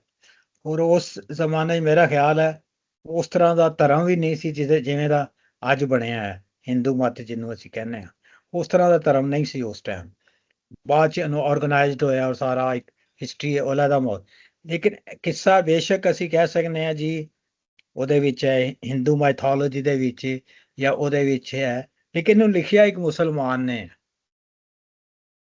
ਤੇ ਇਹਦੀ ਵਜ੍ਹਾ ਨਾਲ ਉਹ ਜਿਹੜੀ ਤੁਹਾਡੀ ਗੱਲ ਹੈ ਨਾ ਉਹ ਬਿਲਕੁਲ ਸਹੀ ਹੈ ਕਿ ਉਹ ਚੀਜ਼ ਜਿਹੜੀ ਹੈ ਉਹ ਖਤਮ ਹੋ ਜਾਂਦੀ ਹੈ ਕਿ ਇਹ ਸਿਰਫ ਹਿੰਦੂਆਂ ਦਾ ਕਿੱਸਾ ਹੈ।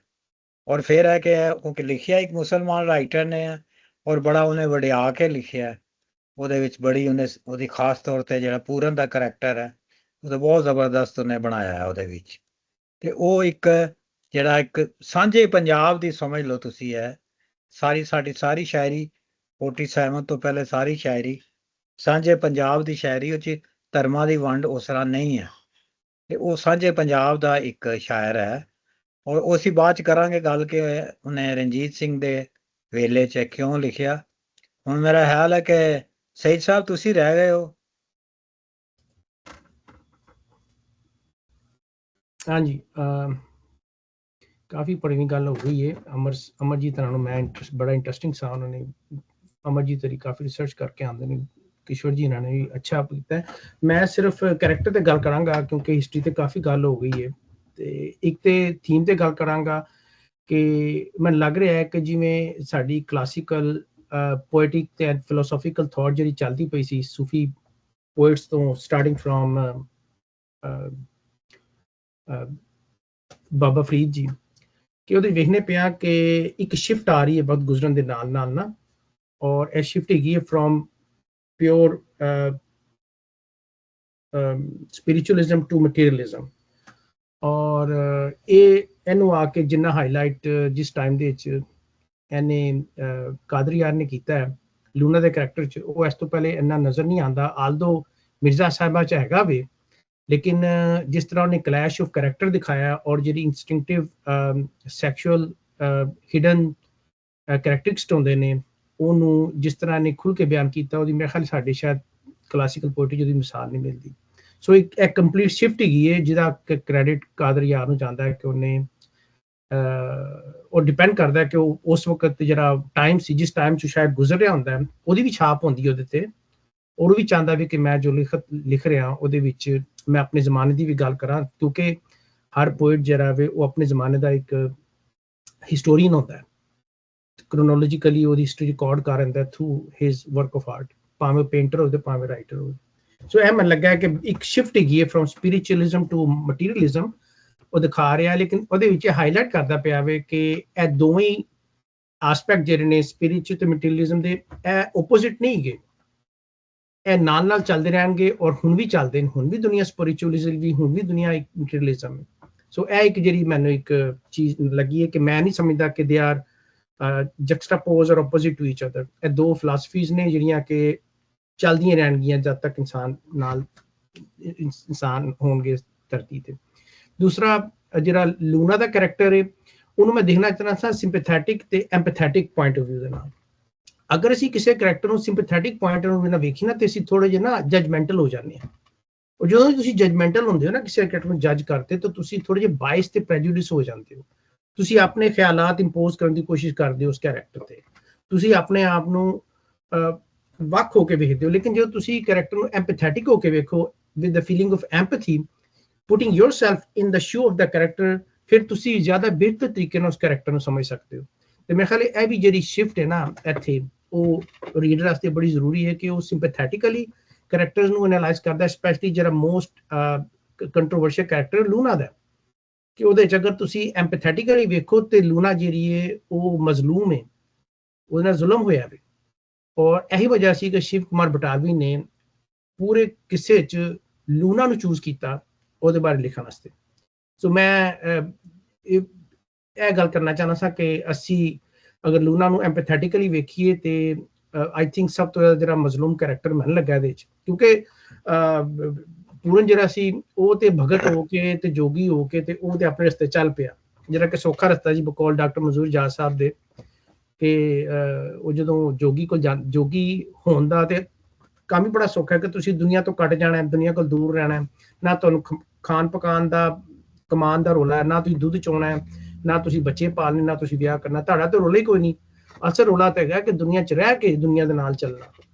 ਸੋ ਲੂਨਾ ਕਰਦੀ ਪਈ ਹੈ। ਸੋ ਲੂਨਾ ਦੇ ਬਾਰੇ ਮੈਂ ਸਿਰਫ ਇਹ ਕਹਿਣਾ ਚਾਹ ਰਿਹਾ ਸਾਂ ਕਿ ਨਾਲ ਇੱਕ ਸ਼ਿਫਟ ਆ ਰਹੀ ਹੈ ਕਿ Loona is a symbol of liberation of woman. ਮੈਂ ਗੋਰਾ ਆ ਚੁੱਕਿਆ ਹੈ ਇੰਡੀਆ ਦੇ ਵਿੱਚ, ਗੋਰਾ ਆ ਚੁੱਕਿਆ ਵੇ, ਔਰ ਰਣਜੀਤ ਸਿੰਘ ਦੀ ਜਿਹੜੀ ਹੈ ਉਹ ਗਵਰਨਮੈਂਟ ਚੱਲਦੀ ਪਈ ਹੈ, ਲੇਕਿਨ ਇੱਕ ਲਿਬਰੇਸ਼ਨ ਜਿਹੜੀ ਗੋਰੇ ਦੇ ਆਉਣ ਨਾਲ ਜਿਹੜੀ ਲਿਬਰੇਸ਼ਨ ਮਿਲੀ, ਜਿਹੜੀ ਸੋਚ ਵਿਚਾਰ ਦੇ ਵਿੱਚ ਤਬਦੀਲੀ ਆ ਰਹੀ ਇੰਡੀਆ 'ਚ, ਉਹਦਾ ਵੀ ਐਲੀਮੈਂਟ ਹੋਏਗਾ ਉੱਥੇ। ਔਰ ਇਹ ਸਾਰੇ ਐਲੀਮੈਂਟ ਨੂੰ ਲੈ ਕੇ ਲੂਨਾ ਦਾ ਕੈਰੈਕਟਰ ਜਿਹੜਾ ਵੇ ਉਹਨੂੰ ਹਾਈਲਾਈਟ ਕਰਨਾ ਮੇਰੇ ਖਿਆਲ ਹੈ ਕਾਦਰ ਯਾਰ ਦੀ ਬੜੀ ਵੱਡੀ ਜਿੱਤ ਹੈ। ਲਿਬਰੇਸ਼ਨ ਆਫ ਵੂਮਨ ਦੇ ਵਿੱਚ ਫਿਰ ਪੈਟਰੀਆਰਕਲ ਸਿਸਟਮ ਨੂੰ ਚੈਲੰਜ ਕਰਦਾ ਪਿਆ ਇਹਦੇ 'ਚੋਂ, ਟ੍ਰੈਡੀਸ਼ਨਲ ਪੈਟਰੀਆਰਕਲ ਸਿਸਟਮ ਦੇ ਜਿਹਦੇ ਵਿੱਚ ਕਿ ਜਿਹੜਾ ਮਰਦ ਸੀ ਉਹ ਹੈਡ ਆਫ ਦਾ ਹਾਊਸ ਹੋਲਡ ਸੀ। ਇੱਥੇ ਦਿਖਾਉਂਦਾ ਪਿਆ ਵੇ ਕਿ ਬੇਸ਼ੱਕ ਰਾਜਾ ਰਸਾਲੂ ਹੈ ਪਰ ਪਿੱਛੇ ਡਿਸੀਜਨ ਜਿਹੜੇ ਨੇ ਸਾਰੇ ਇੱਕ ਲੂਨਾ ਦੇ ਹੋ ਰਹੇ ਨੇ, ਲੂਨਾ ਦੇ ਕਹਿਣ ਤੇ ਉਹਨੂੰ ਕੱਢਿਆ ਜਾ ਰਿਹਾ, ਲੂਨਾ ਦੇ ਕਹਿਣ ਤੇ ਉਹਨੂੰ ਸਜ਼ਾ ਦਵਾਈ ਜਾ ਰਹੀ ਹੈ। So, but at the same time, despite having very mixed feeling against Luna, ਮੈਨੂੰ ਲੱਗਾ Luna was the most ਸਭ ਤੋਂ ਜ਼ਿਆਦਾ ਜਿਹੜਾ ਨਾ ਮਜ਼ਲੂਮ ਕੈਰੈਕਟਰ ਸੀ ਵਿੱਚ। ਔਰ ਉਹਦਾ ਮੇਰਾ ਇੱਕੋ ਐਵੀਡੈਂਸ ਇਹ ਹੈਗੀ ਹੈ ਕਿ ਸ਼ਿਵ ਕੁਮਾਰ ਬਟਾਲਵੀ ਜਿਹੜੇ ਸ਼ਾਇਰ ਸੀ ਉਹਨੇ ਲੂਨਾ ਤੇ ਬਾਰੇ ਲਿਖਣ ਦਾ ਫਿਰ ਫੈਸਲਾ ਕੀਤਾ। ਬਸ ਮੈਂ ਨਾ ਕਹਿਣਾ ਸੀ। ਹਾਂਜੀ ਆਪਣਾ ਅਮਰਜੀਤ ਜੀ, ਤੇ ਥੋੜਾ ਜਿਹਾ ਟਾਈਮ ਉਹਨੂੰ ਦੇ ਦੇਣਾ ਐਂਡ ਤੇ ਮੈਂ ਕਨਕਲੂਡ ਕਰ ਸਕਾਂ। ਬਾਕੀ ਹੁਣ ਥੋੜੀ ਜਿਹੀ ਮਾਈਕ ਤੁਹਾਡੇ ਤੇ ਗੱਲ ਕਰਨੀ ਸੀ, ਕਿਸੇ ਤੇ ਮਾਮੜੀ ਜੀ ਗੱਲ ਕਰਨੀ ਸੀ। ਪਹਿਲਾਂ ਕਾਦਰ ਯਾਰ ਤੇ ਆਪਾਂ ਕੀਤੀ ਹੈ, ਪਰ ਕਿੱਸਾ ਜਿਹੜਾ ਇਹ ਹੈਗਾ ਨੌਨ ਟ੍ਰੈਡੀਸ਼ਨਲ, ਪੁਰਾਣੇ ਜ਼ਮਾਨੇ ਦੇ ਜਿਹੜੇ ਕਿਸੇ ਸਾਰੇ ਨੇ 1 to 1 ਹੈ, ਇਸ਼ਕ ਪਿਆਰ ਦੀ ਗੱਲ ਹੈ ਇੱਕ ਦੂਜੇ ਦੇ ਨਾਲ। ਪਰ ਜਿਹੜਾ ਕਾਦਰ ਯਾਰ ਨੇ ਪੂਰਨ ਭਗਤ ਦਾ ਲਿਖਿਆ, ਇਹਨੇ ਸੋਸ਼ਲ ਇਸ਼ੂਜ਼ ਤੇ ਸਮਾਜ ਦੇ ਮੁੱਦਿਆਂ ਨੂੰ ਅੱਗੇ ਰੱਖ ਕੇ ਕਿੱਸਾ ਲਿਖਣ ਦੀ ਕੋਸ਼ਿਸ਼ ਕੀਤੀ ਹੈ। ਤੇ ਦੇਖੋ ਕਿੱਦਾਂ ਇੱਕ ਬੜਾ ਹੰਕਾਰੀ, ਅਧਰਮੀ ਔਰ ਐਸ਼ਪ੍ਰਸਤ ਰਾਜਾ ਜਿਹੜਾ ਬੇਇਨਸਾਫੀਆਂ ਦਾ ਰਾਜ ਚਲਾ ਰਿਹਾ, ਆਪਣੇ ਹੀ ਪੁੱਤਰ ਨੂੰ ਝੂਠੇ ਇਲਜ਼ਾਮਾਂ ਦੇ ਉੱਤੇ ਮੌਤ ਦੀ ਸਜ਼ਾ ਦੇ ਦਿੰਦਾ, ਤੇ ਉਹੀ ਪੁੱਤਰ ਫਿਰ ਬਾਅਦ ਦੇ ਵਿੱਚ ਜੰਗਲਾਂ 'ਚ ਜਾ ਕੇ ਗੋਰਖਨਾਥ ਦੇ ਕੋਲੋਂ ਆਪਣਾ ਗਿਆਨ ਤੇ ਆਪਣੀ ਜੋਗ ਲੈ ਕੇ ਜਦ ਵਾਪਸ ਆਉਂਦਾ, ਤੇ ਉਸੇ ਹੀ ਰਾਜੇ ਨੂੰ, ਉਸੇ ਹੀ ਅਧਰਮੀ ਐਸ਼ਪ੍ਰਸਤ ਰਾਜੇ ਬੇਇਨਸਾਫੀ ਦੇ ਰਾਜ ਨੂੰ ਬਦਲਣ ਦੀ ਕੋਸ਼ਿਸ਼ ਕਰਦਾ। ਮੇਰਾ ਖਿਆਲ ਹੈ ਸਮਾਜਿਕ ਮੁੱਦਿਆਂ ਨੂੰ ਲੈ ਕੇ, ਜਿਹਦੇ 'ਚ ਕਿ ਔਰਤਾਂ ਦਾ ਵੀ ਅਨਜਸਟ ਰੂਲ ਦੀ ਗੱਲ ਹੈ, ਅੰਧ ਵਿਸ਼ਵਾਸ ਦੀ ਗੱਲ ਹੈ, ਉਸ ਨੂੰ ਕਿਵੇਂ ਗਾਲਿਬ ਧਰਮ ਹੋਇਆ ਪਿਆ ਇਹਨਾਂ ਰਾਜਿਆਂ ਦੇ ਉੱਤੇ, ਤੇ ਕਿਸ ਤਰ੍ਹਾਂ ਹੁਣ ਨਵੇਂ ਗਿਆਨ ਜਿਹੜਾ ਕਿ ਯੋਗ ਧਰਮ ਦੇ ਥਰੂ ਉਹਨੂੰ ਆਇਆ, ਕਿਸ ਤਰ੍ਹਾਂ ਟ੍ਰਾਂਜੀਸ਼ਨ ਹੋ ਰਹੀ ਹੈ ਸਮਾਜ ਦੀ। ਮੇਰੇ ਖਿਆਲ ਸਮਾਜਿਕ ਮੁੱਦਿਆਂ ਨੂੰ ਲੈ ਕੇ ਇਹ ਕਿੱਸਾ ਲਿਖਿਆ ਗਿਆ। ਸੋ ਇਟ ਇਜ਼ ਨੋਟ ਕਿ 1 to 1 ਸਟੋਰੀ ਇਸ਼ਕ ਪਿਆਰ ਮੁਹੱਬਤ ਦੀ ਨਹੀਂ, ਇਹ ਤਾਂ ਸਮਾਜਿਕ ਮੁੱਦਿਆਂ ਦਾ ਇਸ਼ੂ ਹੈਗਾ। ਜੇ ਲਿਖਿਆ ਜਾਏ ਕਿ ਪਰਸਨਲ ਲੈਵਲ ਤੇ ਇਹ ਪੂਰਨ ਨੇ ਸਭ ਕੁਝ ਇੰਡਿਓਰ ਕੀਤਾ ਕਿੱਸੇ ਦੇ ਵਿੱਚ, ਕਿ ਕਿਸ ਤਰ੍ਹਾਂ ਉਹਨੂੰ ਆਈ ਹੈਗੀ ਆ ਅਵੇਕਨਿੰਗ, ਤੇ ਕਿਸ ਤਰ੍ਹਾਂ ਹੋਇਆ, ਤੇ ਕਿਸ ਤਰ੍ਹਾਂ ਹੀ fought back throughout his story. ਪਰ ਜੇ ਦੇਖਿਆ ਜਾਏ ਤਾਂ ਹਰ ਇਨਸਾਨ ਦੀ ਵੀ ਇਹੀ ਸਟੋਰੀ ਆ ਕਿ ਕਿਸ ਤਰ੍ਹਾਂ ਦੁਨੀਆ ਦੇ ਵਿੱਚ ਰਹਿਣ ਲਈ ਕੁਕਰਮ ਜਿਹੜੇ ਨੇ ਉਹਨਾਂ ਦੇ ਨਾਲ ਇਨਸਾਨ ਲੜਦਾ। ਕਾਮ, ਕ੍ਰੋਧ, ਲੋਭ, ਮੋਹ, ਹੰਕਾਰ, ਜਿਹਦੇ 'ਚ ਕਾਮ ਦੀ ਵਾਸਨਾ ਲੂਣਾ ਦੇ ਵਿੱਚ ਹੈ, ਸਲਵਾਨ ਦਾ ਕ੍ਰੋਧ ਹੈ, ਹੰਕਾਰ ਹੈ, ਸੁੰਦਰਾਂ ਨੂੰ ਵੀ ਇੱਕ ਐਸੇ ਮੋਹ ਤੇ ਰਿਸ਼ਤੇ ਦੀ ਲੋੜ ਜਿਹੜੀ ਕਿ ਪਿਓਰ ਰਿਸ਼ਤਾ ਉਹਨੂੰ ਲੱਭ ਰਹੀ ਆ, ਮਟੀਰੀਅਲਿਸਟਿਕ ਚੀਜ਼ਾਂ ਨੂੰ ਛੱਡ ਕੇ ਉਹਦੀ ਟਰਾਂਸਫਰਮੇਸ਼ਨ ਹੁੰਦੀ ਆ।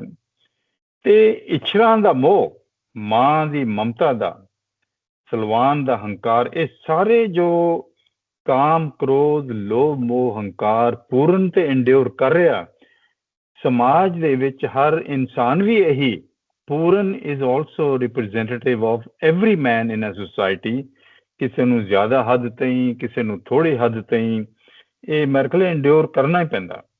ਸੋ ਮੈਨੂੰ ਕਿੱਸਾ ਲੱਗਾ ਕਿ ਇਹ ਧਾਰਮਿਕ ਚੇਂਜਸ ਹੋਈਆਂ ਜਿਹੜੀਆਂ, ਜੋ ਅੰਧ ਵਿਸ਼ਵਾਸ ਬਣਿਆ ਸੀ ਸਮਾਜ ਦੇ ਵਿੱਚ, ਟ੍ਰੈਡੀਸ਼ਨਸ ਬਣੀਆਂ ਸੀਗੀਆਂ, ਉਹਨਾਂ ਨੂੰ ਤੋੜ ਕੇ ਜੋ ਨਵੇਂ ਸਮਾਜ ਵੱਲ ਇੱਕ ਪੂਰਨ ਐਜ਼ ਏ ਕਾਮਨ ਮੈਨ ਦੇ ਸਾਹਮਣੇ ਆ ਰਿਹਾ ਲੋਕਾਂ ਨੂੰ ਕਿ ਇਸ ਤਰ੍ਹਾਂ ਹੋਣਾ ਚਾਹੀਦਾ। ਔਰ ਜਦੋਂ ਫਿਰ ਉਹ ਬਾਗ ਦੇ ਵਿੱਚ ਆਉਂਦਾ ਤੇ ਸਾਰੇ ਲੋਕ ਆਪਣੇ ਦਿਲ ਦੀਆਂ ਗੱਲਾਂ ਤੇ ਮੰਗਾਂ ਕਰਦੇ ਨੇ, ਰਾਜਾ ਵੀ ਅਖੀਰ ਦੇ ਵਿੱਚ ਆਪਣਾ ਹੰਕਾਰ ਛੱਡ ਕੇ ਤੇ ਆਪਣਾ ਕਾਮਨ ਮੈਨ ਬਣ ਕੇ ਉਹਦੇ ਕੋਲੋਂ ਮੰਗਦਾ। ਸੋ ਮੇਰਾ ਖਿਆਲ ਐਡੇ ਵੱਡੇ ਹੰਕਾਰੀ ਤੇ ਮਟੀਰੀਅਲਿਸਟਿਕ ਚੀਜ਼ਾਂ ਚੋਂ ਕਾਮਨ ਮੈਨ ਰਿਪਰੈਜ਼ੈਂਟੇਟਿਵ ਬਣ ਕੇ ਜਦੋਂ ਪੂਰਨ ਆਉਂਦਾ, ਮੇਰੇ ਖਿਆਲ ਇਹ ਟ੍ਰਾਂਜੀਸ਼ਨ ਸਮਾਜ ਦੀ ਔਰ ਹਰ ਇਨਸਾਨ ਦੀ ਵੱਲ ਨੂੰ ਕਿੱਸਾ ਮੇਰੇ ਖਿਆਲ ਦੱਸਦਾ। ਮੈਂ ਥੋੜਾ ਇਸ ਤਰ੍ਹਾਂ ਦੇਖਣ ਦੀ ਕੋਸ਼ਿਸ਼ ਕਰ ਰਿਹਾ ਸੀ। ਬਹੁਤ ਸ਼ੁਕਰੀਆ ਜੀ। ਸਾਰਿਆਂ ਦੋਸਤਾਂ ਨੇ ਬੜੀ ਅੱਛੀ ਗੱਲਬਾਤ ਕੀਤੀ। ਇੱਕ ਸ਼ਖਸੀਅਤ ਹੈ ਨਜਮ ਹੁਸੈਨ ਸਈਦ, ਗੁਰਦਾਸ ਜੀ ਵੀ ਜਾਣਦੇ ਨੇ, ਸ਼ਾਇਦ ਸਈਦ ਸਾਹਿਬ ਨੇ ਵੀ ਨਾਂ ਸੁਣਿਆ, ਮਦੀਆ ਨੇ ਵੀ। ਅੱਜ ਕੱਲ੍ਹ ਉਹ ਬੜੇ ਬਿਮਾਰ ਨੇ, 2-4 ਦਿਨ ਹੋਏ ਨੇ, ਹਸਪੀਟਲਾਈਜ਼ ਹੋ ਗਏ ਨੇ। ਇਜ਼ 90+। ਮੇਰੇ ਇੱਕ ਕਿਸਮ ਦੇ ਮੁਰਸ਼ਿਦ ਨੇ ਤੇ 30 ਸਾਲ ਮੈਂ ਉਹਨਾਂ ਦੀ ਜਿਹੜੀ ਸੰਗਤ ਸੀ ਉੱਥੇ ਜਾ ਕੇ ਮੈਂ ਪੜ੍ਹਦਾ ਰਿਹਾ, ਸਾਰੀ ਪੰਜਾਬੀ ਮੈਂ ਉੱਥੋਂ ਸਿੱਖੀ ਹੈ। 2 ਲਾਈਨਾਂ ਮੈਂ ਇੱਕ ਇਹਨਾਂ ਦੀਆਂ 2 ਬੜੀਆਂ ਮਸ਼ਹੂਰ ਕਿਤਾਬਾਂ ਨੇ, ਨੈਟ ਤੇ ਪਈਆਂ ਹੀ ਆ, ਸੇਧਾਂ ਤੇ ਸਾਰਾ, ਤੇ ਹੈਗਾ ਉਹਦੇ ਦੋਵਾਂ ਦੇ ਵਿੱਚ ਇੱਕ ਮਜ਼ਮੂਨ ਹੈਗਾ ਇਹਦੇ ਬਾਰੇ, ਕਾਦਰ ਯਾਰ ਬਾਰੇ। ਉਹ ਵੈਸੇ ਬੜੇ ਮਜ਼ੇਦਾਰ ਨੇ। ਇੱਕ ਮੈਂ 2 ਲਾਈਨਾਂ ਪੜ੍ਹਾਂਗਾ, ਫਿਰ ਮੈਂ ਆਪਣੀ ਗੱਲ ਕਰਾਂਗਾ। ਥੋੜ੍ਹੀ ਜਿਹੀ ਔਖੀ ਹੈ ਪੰਜਾਬੀ ਉਹਨਾਂ ਦੀ। ਅਸੀਂ ਵਾਰੀਆਂ ਬੱਧੀ ਮੈਨੇ ਬਹੁਤ ਕਈ ਸਾਲਾਂ ਤੋਂ ਸਲਵਾਨ ਦੀ ਗੁਲਾਮੀ ਕੱਟੀ। ਅਸੀਂ ਵਾਰੀਆਂ ਬੱਧੀ ਸਲਵਾਨ ਦੀ ਗੁਲਾਮੀ ਕੱਟੀ, ਅਸਾਂ ਮੁੱਕ ਜਾਂਦੇ ਜੇ ਪੂਰਨ ਸਾਡੇ ਅੰਦਰ ਨਾ ਰਹਿੰਦਾ। ਵਾਹ। ਅਸੀਂ ਮੁੱਕ ਜਾਂਦੇ ਜੇ ਪੂਰਨ ਸਾਡੇ ਅੰਦਰ ਨਾ ਰਹਿੰਦਾ। ਸਾਡੇ ਅੰਦਰ ਦੇ ਅੰਨੇ ਖੂਹ ਵਿੱਚ, ਸਾਡੇ ਅੰਦਰ ਦੇ ਅੰਨੇ ਖੂਹ ਵਿੱਚ ਆਪਣੇ ਲਹੂ ਦਾ ਚਾਨਣ ਨਾ ਚਾਹੁੰਦਾ। ਓ ਵਾਹ। ਕਾਫੀ ਬੜੀ ਡਿਸਕਸ਼ਨ ਹੈ ਦੀ ਸਾਰੀ। ਤੇ ਅਮਰਜੀਤ ਜੀ ਬਾਰ-ਬਾਰ ਕਹਿ ਰਹੇ ਸੀ ਕਿ ਕਾਮਨ ਮੈਨ, ਉਹ ਕਾਮਨ ਮੈਨ ਨਹੀਂ ਹੈ, ਉਹ ਨਿਊ ਮੈਨ ਹੈ। ਉਹ ਕਾਮਨ ਹੀ, but he is a new man. ਔਰ ਉਹਨੂੰ ਜਿਹੜਾ ਬੇਸਿਕਲੀ ਜਿਹੜਾ ਕਿੱਸਾ ਜਿਹੜਾ ਉਹਨੇ ਰਣਜੀਤ ਸਿੰਘ ਦੇ ਵੇਲੇ 'ਚ ਲਿਖਿਆ, ਉਹਨੂੰ ਇਹ ਦੱਸਣ ਲਈ ਲਿਖਿਆ ਰਣਜੀਤ ਸਿੰਘ ਨੂੰ ਇੱਕ ਕਿਸਮ ਦਾ ਉਹਨੇ ਜਿਹੜਾ ਵਾਰਨ ਕੀਤਾ ਕਿ ਇਕੱਲਾ ਬਾਦਸ਼ਾਹ ਨਹੀਂ ਹੁੰਦਾ, ਇੱਕ ਜੋਗੀ ਵੀ ਹੁੰਦਾ ਜਿਹੜਾ ਉਹਨੂੰ ਠੀਕ ਕਰਦਾ ਆ ਕੇ, ਜਿਹੜਾ ਉਹਨੂੰ ਰੈਕਟੀਫਾਈ ਕਰਦਾ। ਇੱਕ ਤੇ ਬਾਦਸ਼ਾਹ ਦਾ ਇੰਸਟੀਟਿਊਸ਼ਨ ਹੈ, ਰਾਜ ਗੱਦੀਆਂ ਨੇ ਉਸ ਵੇਲੇ ਪੂਰੇ ਪੰਜਾਬ 'ਚ, ਭਾਵੇਂ 3-4 ਸਦੀ ਹੋਵੇ, ਭਾਵੇਂ ਰਣਜੀਤ ਸਿੰਘ ਦਾ ਵੇਲਾ ਹੋਵੇ। ਰਣਜੀਤ ਸਿੰਘ ਜਿਹੜਾ ਉਹਨੂੰ ਮੈਂ ਪੰਜਾਬੀ ਦਰਬਾਰ ਕਰਨਾ ਵਾਂ ਜਾਂ ਲਾਹੌਰ ਦਰਬਾਰ ਕਰਨਾ, ਉਹਨੂੰ ਮੈਂ ਸਿੱਖ ਦਰਬਾਰ ਨਹੀਂ ਕਹਿੰਦਾ। ਕੁਛ ਸਾਡੇ ਭਰਾ ਕਹਿੰਦੇ ਨੇ, ਲੇਕਿਨ ਉਹਨੂੰ ਕਹਿਣਾ ਨਹੀਂ ਚਾਹੀਦਾ। ਉਹ ਪੂਰੇ ਪੰਜਾਬ ਦਾ ਬਾਦਸ਼ਾਹ ਸੀ ਔਰ ਪਹਿਲਾ ਬਾਦਸ਼ਾਹ ਸੀ, ਲੋਕਲ ਬਾਦਸ਼ਾਹ ਸੀ। ਔਰ ਉਹਨੇ ਕੋਈ ਧਰਮੀ ਵੰਡ ਨਹੀਂ ਕੀਤੀ ਜਦੋਂ ਉਹਨੇ ਰਾਜ ਕੀਤਾ। ਸਾਡੇ ਕੋਲ ਇੱਕ ਵਾਕਿਆ ਨਹੀਂ ਹੈਗਾ ਕਿ ਉਹਨੇ ਕਿਸੇ ਦੂਜੇ ਧਰਮ ਦੇ ਬੰਦੇ ਨਾਲ ਜ਼ਿਆਦਤੀ ਕੀਤੀ ਹੋਵੇ। ਲਿਹਾਜ਼ਾ ਉਹ ਪੰਜਾਬ ਦਾ ਰਾਜਾ ਸੀ, ਪਹਿਲਾ ਮੁਕਾਮੀ ਰਾਜਾ ਸੀ ਹਜ਼ਾਰਾਂ ਸਾਲਾਂ ਦੇ ਬਾਅਦ।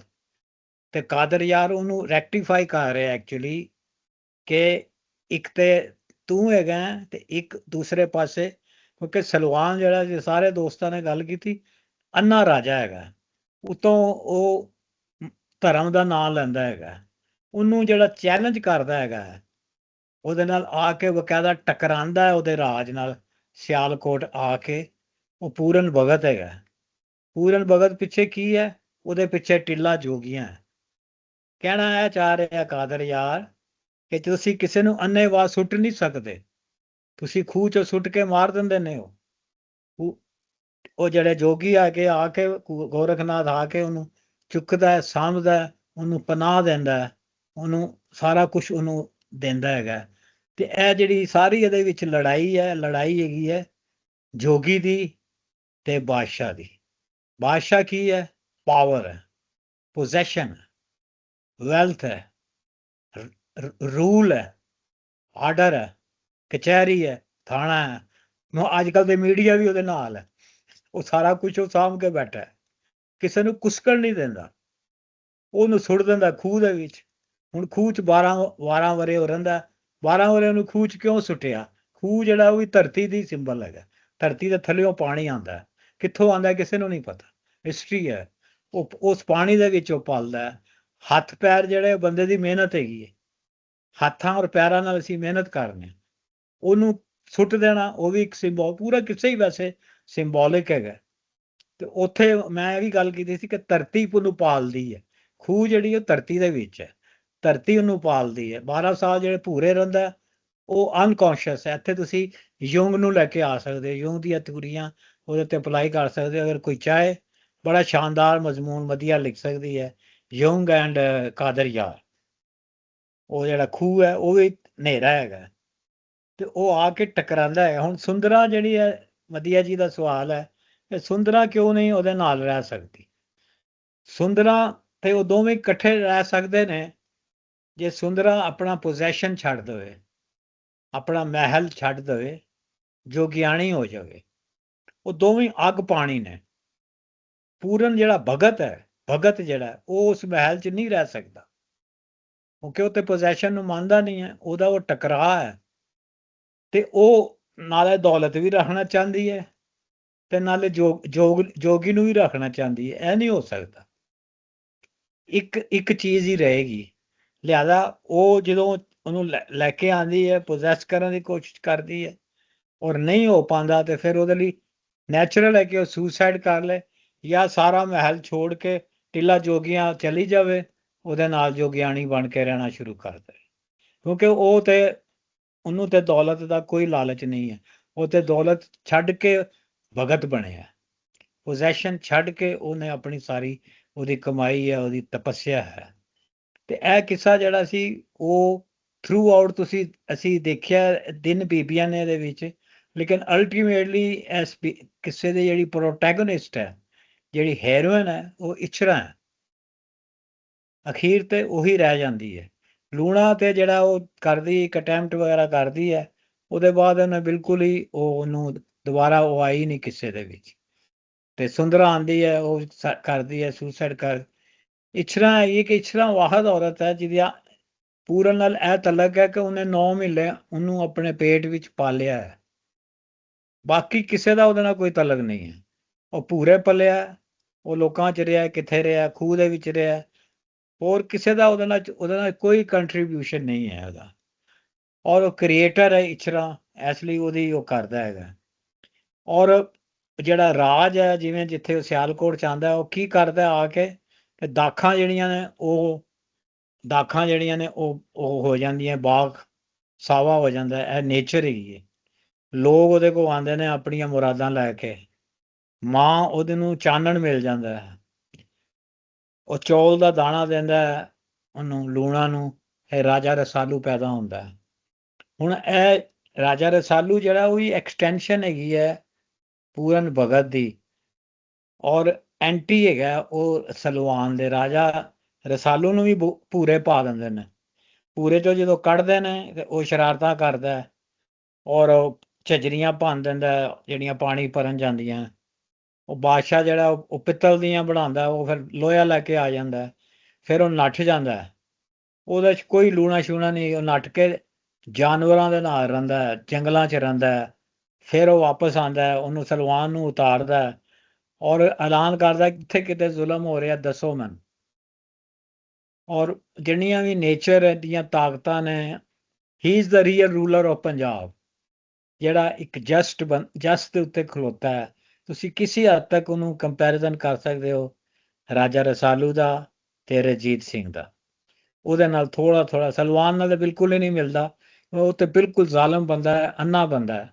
ਰਣਜੀਤ ਸਿੰਘ ਉਹਦਾ ਇੰਟੈਲੀਜੈਂਟ ਆਦਮੀ ਸੀ, ਬੜਾ ਸਿਆਣਾ ਸੀ, ਪੋਲਿਟਿਕਸ ਜਾਣਦਾ ਸੀ, ਉਹਨੇ ਪੂਰੇ ਪੰਜਾਬ ਨੂੰ ਇਕੱਠਾ ਕੀਤਾ, ਅੱਜ ਤੱਕ ਕਿਸੇ ਨੇ ਨਹੀਂ ਇਕੱਠਾ ਕੀਤਾ ਸੀ। ਉਸ ਤੋਂ ਵੱਡੀ ਪੰਜਾਬ ਦੀ ਜਿਹੜੀ ਕਿੰਗਡਮ ਜਿਹੜੀ ਉਹ ਵੀ ਨਹੀਂ ਬਣੀ। ਅੱਜ ਅਸੀਂ ਪਾਕਿਸਤਾਨ ਜਿਹੜਾ ਲੈ ਕੇ ਬੈਠੇ ਹੋਏ ਹਾਂ, ਇਹ ਅੱਧਾ ਪੰਜਾਬ ਉਹੀ ਹੈ ਜਿਹੜਾ ਰਣਜੀਤ ਸਿੰਘ ਦਾ ਸੀ। ਖਾਸ ਤੌਰ ਤੇ ਕਿਸ਼ਵਰ ਜੀ ਜਿਹੜਾ ਸਾਡਾ ਬਾਰਡਰ ਹੈਗਾ, ਨਾਰਥਰਨ ਬਾਰਡਰ, ਇਹ ਉਹੀ ਹੈ ਜਿਹੜਾ ਰਣਜੀਤ ਸਿੰਘ ਦੀ ਸੂਬੇ ਦਾ ਸੀ।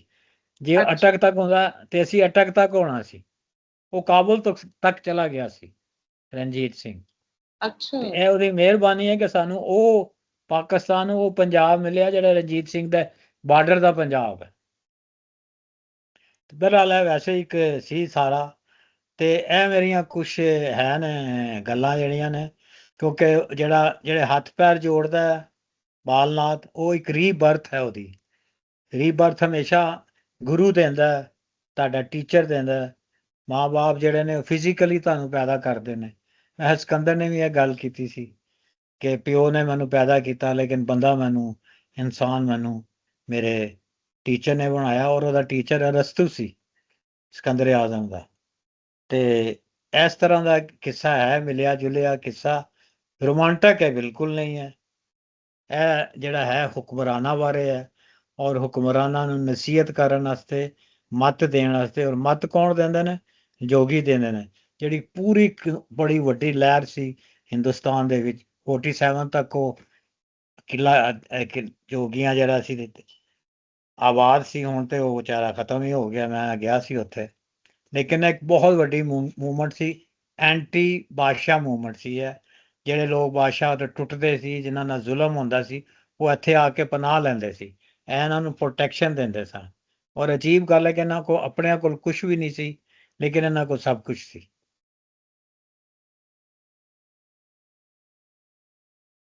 ਥੈਂਕ ਯੂ ਵੈਸੇ।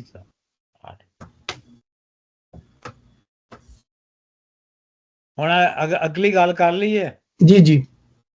ਅੱਗੇ ਅਸੀਂ ਜਿਹੜਾ ਹੈ ਉਹ ਲੂਣਾ ਸ਼ੁਰੂ ਕਰਾਂਗੇ ਇਹਦੀ, ਸ਼ਿਵ ਕੁਮਾਰ ਬਟਾਲਵੀ ਦੀ। ਸ਼ਿਵ ਕੁਮਾਰ ਬਟਾਲਵੀ ਇੱਕ ਵੈਲ ਨੋਨ ਪੋਇਟ ਹੈ, ਲੇਕਿਨ ਫਿਰ ਵੀ ਜੇ ਕੋਈ ਹੋਰ ਦੋਸਤ ਚਾਹਵੇ, ਨਹੀਂ ਤੇ ਮੈਂ ਜਿਹੜਾ ਇੱਕ ਸ਼ਾਰਟ ਉਹਦੇ ਤੇ 5-10 ਮਿੰਟ ਦਾ ਇੱਕ ਇੰਟਰੋਡਕਸ਼ਨ ਦੇ ਦਿਆਂਗਾ ਸ਼ਿਵ ਕੁਮਾਰ ਬਟਾਲਵੀ ਬਾਰੇ। ਕੋਈ ਬੜਾ ਔਖਾ ਨਹੀਂ ਹੈ, ਸਿੱਧਾ ਸਾਦਾ ਉਹਦਾ ਹੈ। ਉਹਦਾ ਜਿਹੜਾ ਸਵਾਦ ਹੈਗਾ ਉਹ ਸ਼ਾਇਰੀ ਦਾ ਹੀ ਸਵਾਦ ਹੈ। ਅਸੀਂ ਤੇਜ਼ ਉਹ ਪੜ੍ਹਾਂਗੇ ਤੇ ਫਿਰ ਅਸੀਂ ਬੁੱਲੇ ਸ਼ਾਹ ਸ਼ੁਰੂ ਕਰਾਂਗੇ। ਨਵਾਂ ਸਮੈਸਟਰ ਫਿਰ ਥੋੜ੍ਹਾ ਜਿਹਾ ਗੈਪ ਦਿਆਂਗੇ ਅਸੀਂ, ਤੇ ਫਿਰ ਉਹ ਸਿਲਸਿਲਾ ਜਿਹੜਾ ਸਾਰਾ ਫੀਸ ਵਗੈਰਾ ਸਾਰਾ ਅਸੀਂ ਚਾਰਜ ਕਰਕੇ, ਤੇ ਸਈਦ ਸਾਹਿਬ ਸਾਡੇ ਜਿਹੜੇ ਨੇ ਉਹ ਫੋਕਲ ਪਰਸਨ ਨੇ, ਤੇ ਉਹ ਸਾਰਾ ਉਹਨਾਂ ਦੇ ਰਾਹੀਂ ਹੋਏਗਾ। ਹੋਰ ਕੋਈ ਸਵਾਲ ਜਿਹੜਾ ਹੈ? ਮਦੀਆ ਤੂੰ ਸਵਾਲ ਜੇ ਪੁੱਛਣਾ ਤਾਂ ਪੁੱਛ ਲੈ, 2 ਮਿੰਟ ਹੈਗੇ ਨੇ। Oh no, I'm okay, thanks. You are satisfied? I'm satisfied. Just that word. I'm satisfied. Thank you. हाँ, अनम्यूट करो सईद साहब।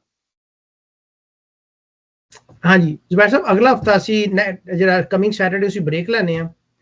ਠੀਕ ਹੈ। ਤੇ ਉਸ ਤੋਂ ਜਿਹੜਾ ਫਾਲੋਇੰਗ ਸੈਟਰਡੇ ਮੈਂ ਲੂਣਾ ਦਾ ਟੈਕਸਟ ਭੇਜ ਦਿਆਂਗਾ, ਸ਼ੇਅਰ ਕਰ ਲਾਂਗਾ ਟੀਮ ਨਾਲ।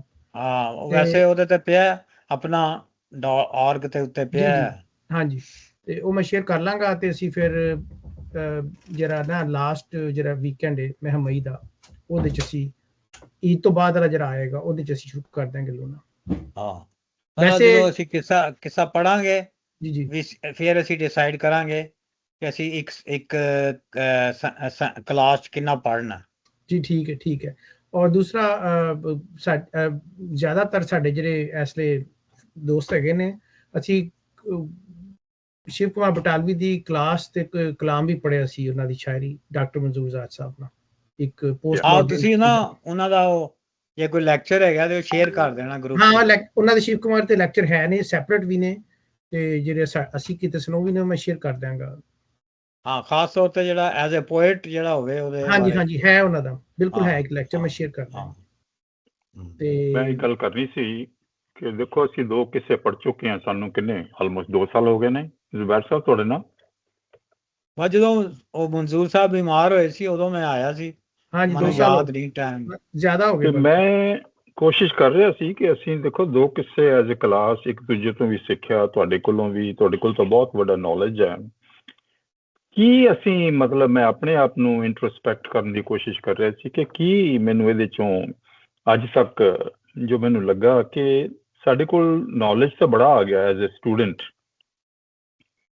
ਜਿਹੜੀ ਰੀਅਲਾਈਜੇਸ਼ਨ ਮੈਨੂੰ ਹੋਈ ਆ ਕਿ ਇਹਨਾਂ ਨੌਲੇਜ ਆਉਣ ਦੇ ਬਾਵਜੂਦ ਜਿਹੜੀ ਸਟਰਗਲ ਮੈਨੂੰ ਲੱਗਦੀ ਆ, ਹੁਣ ਪਤਾ ਨਹੀਂ ਦੂਸਰੇ ਵੀ ਦੱਸ ਸਕਦੇ ਆ, ਉਹ ਹੈਗੀ ਕਿ ਇੰਨੇ ਨੌਲੇਜ ਨੂੰ ਤੁਸੀਂ ਐਡਿਟ ਕਰਕੇ ਉਹਨੂੰ ਜੇ ਤੁਸੀਂ ਕਿਸੇ ਨੂੰ ਗੱਲ ਸਮਝਾਉਣੀ ਹੋਵੇ ਉਹਦਾ ਤਰੀਕਾ ਜਾਂ ਸਟਾਈਲ ਦੇ ਵਿੱਚ ਤੁਹਾਨੂੰ ਕੋਈ ਇੰਪਰੂਵਮੈਂਟ ਹੋਈ ਜਾਂ ਨਹੀਂ ਹੋਈ।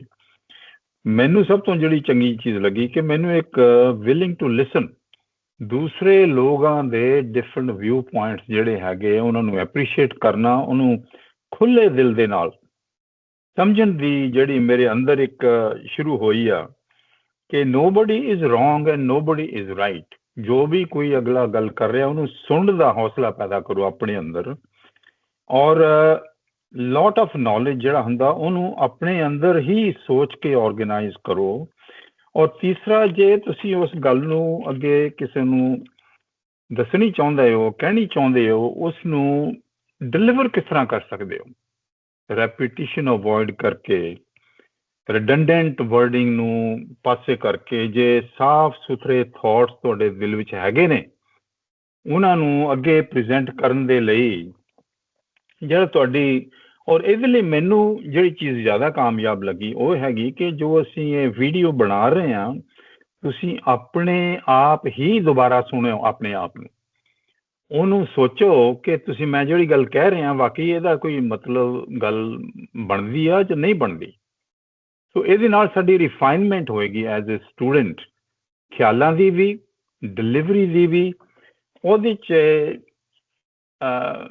ਔਰ ਕੋਈ ਵੀ ਕੁਐਸਚਨ ਜਿਹੜਾ ਤੁਹਾਨੂੰ ਲੱਗਦਾ ਕਿ ਨਹੀਂ ਪਤਾ ਨਾ, ਤੁਹਾਡੀ ਇਗਨੋਰੈਂਸ ਹੈ, ਉਹਨੂੰ ਸਗੋਂ ਐਕਸਪਲੋਇਟ ਕਰੋ, ਉਹਨੂੰ ਦੱਸੋ ਲੋਕਾਂ ਨੂੰ ਕਿ ਮੈਨੂੰ ਨਹੀਂ ਪਤਾ।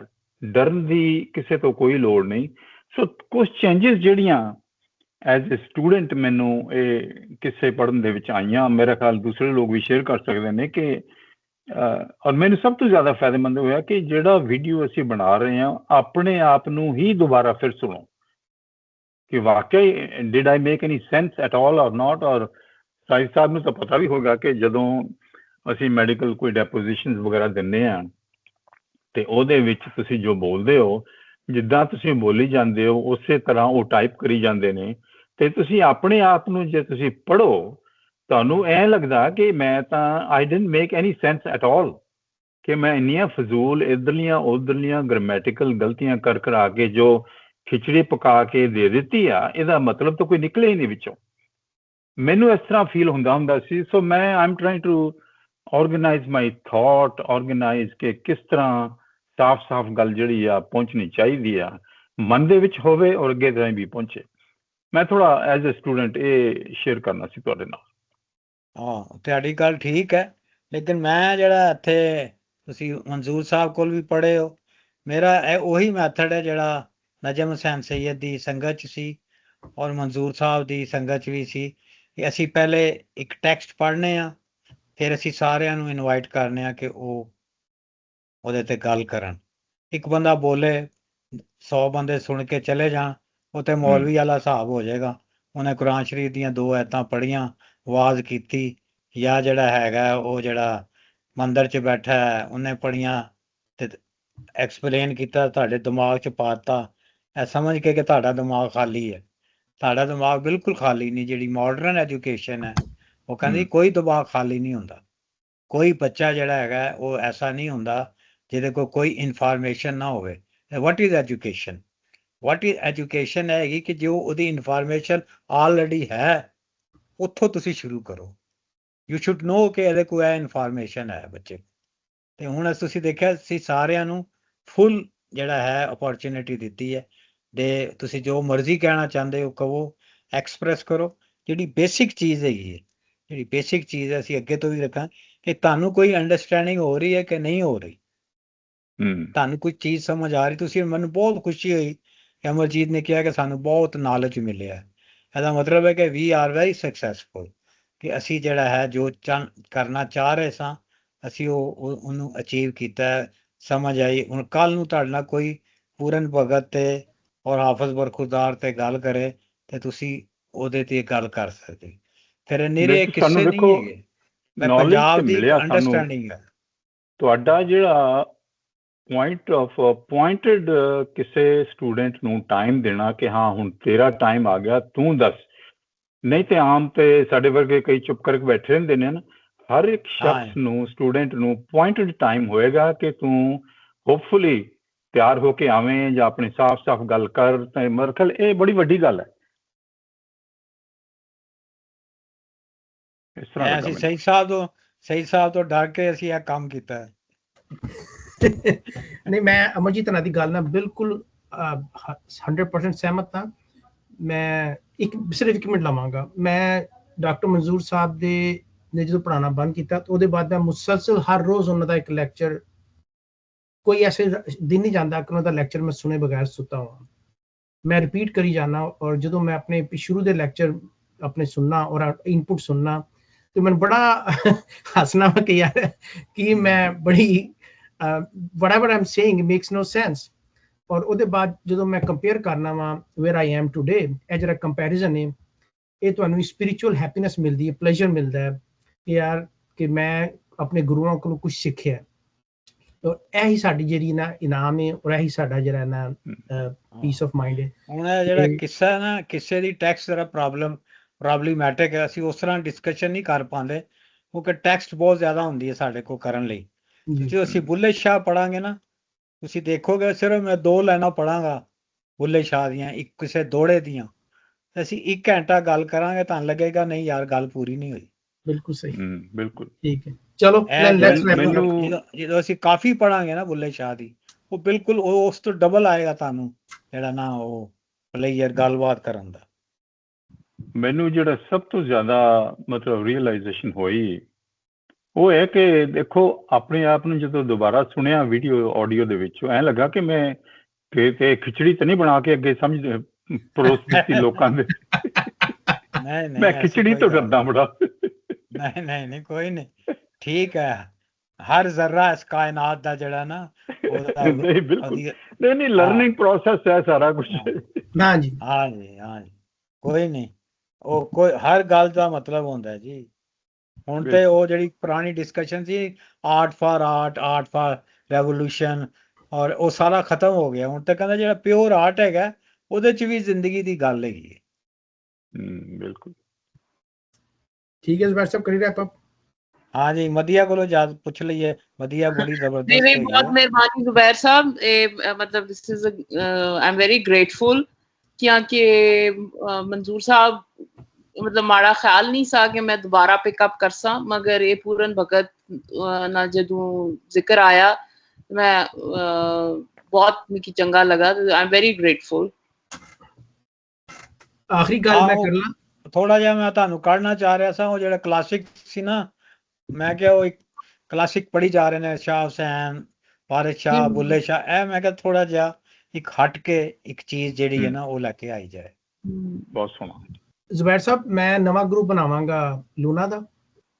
ਹਾਂ ਜੀ, ਤੇ ਮੈਂ ਯੂਜੂਅਲ ਜਿਹੜੇ ਸਾਡੇ ਕਰੰਟ ਮੈਂਬਰ ਨੇ ਜਿਹੜੇ ਇੱਥੇ ਇਸ ਵੇਲੇ ਜਿਹੜੇ 6 ਮੈਂਬਰ ਨੇ ਨਾ, ਹਾਂਜੀ ਇਹ ਤੁਸੀਂ 6 ਮੈਂਬਰ ਬਸ ਕਰਨੇ ਨੇ। ਉਹ ਸ਼ਹਿਜ਼ਾਦੀ ਨੂੰ ਕਰ ਲੈਣਾ ਕਿਉਂਕਿ ਉਹਨੇ ਫੀਸ ਦਿੱਤੀ ਹੋਈ ਹੈ। ਠੀਕ ਹੈ, ਬਾਕੀ ਤੁਸੀਂ ਬੇਸ਼ੱਕ ਛੱਡ ਦੇਣਾ। ਅਗਰ ਇਹ ਜਿਹੜੇ ਮੌਜੂਦ ਮੈਂਬਰ ਨੇ ਅਗਰ ਇਹਨਾਂ ਚ ਕੋਈ ਨਹੀਂ ਹੋਣਾ ਚਾਹੁੰਦਾ ਤੇ ਮੈਨੂੰ ਦੱਸ ਦੇਣ ਤਾਂ ਕਿ ਅਨਨੈਸੈਸਰੀ ਕਿਸੇ ਨੂੰ ਐਡ ਨਾ ਕਰ ਦੇਣ। ਨਹੀਂ ਜ਼ਰੂਰ ਕਰੋ ਜੀ ਠੀਕ ਹੈ। ਲੂਣਾ ਸੀਕੁਐਂਸ ਚ ਪੜਨੀ ਚਾਹੀਦੀ। ਠੀਕ ਹੈ ਜੀ, ਓਕੇ ਜ਼ੁਬੈਰ ਸਾਹਿਬ, ਇਜਾਜ਼ਤ। Okay, thank you. Rab rakha ji. Thank you very much. Thank you Zubair sahab. Thank you everyone. Thank you. Rab rakha ji.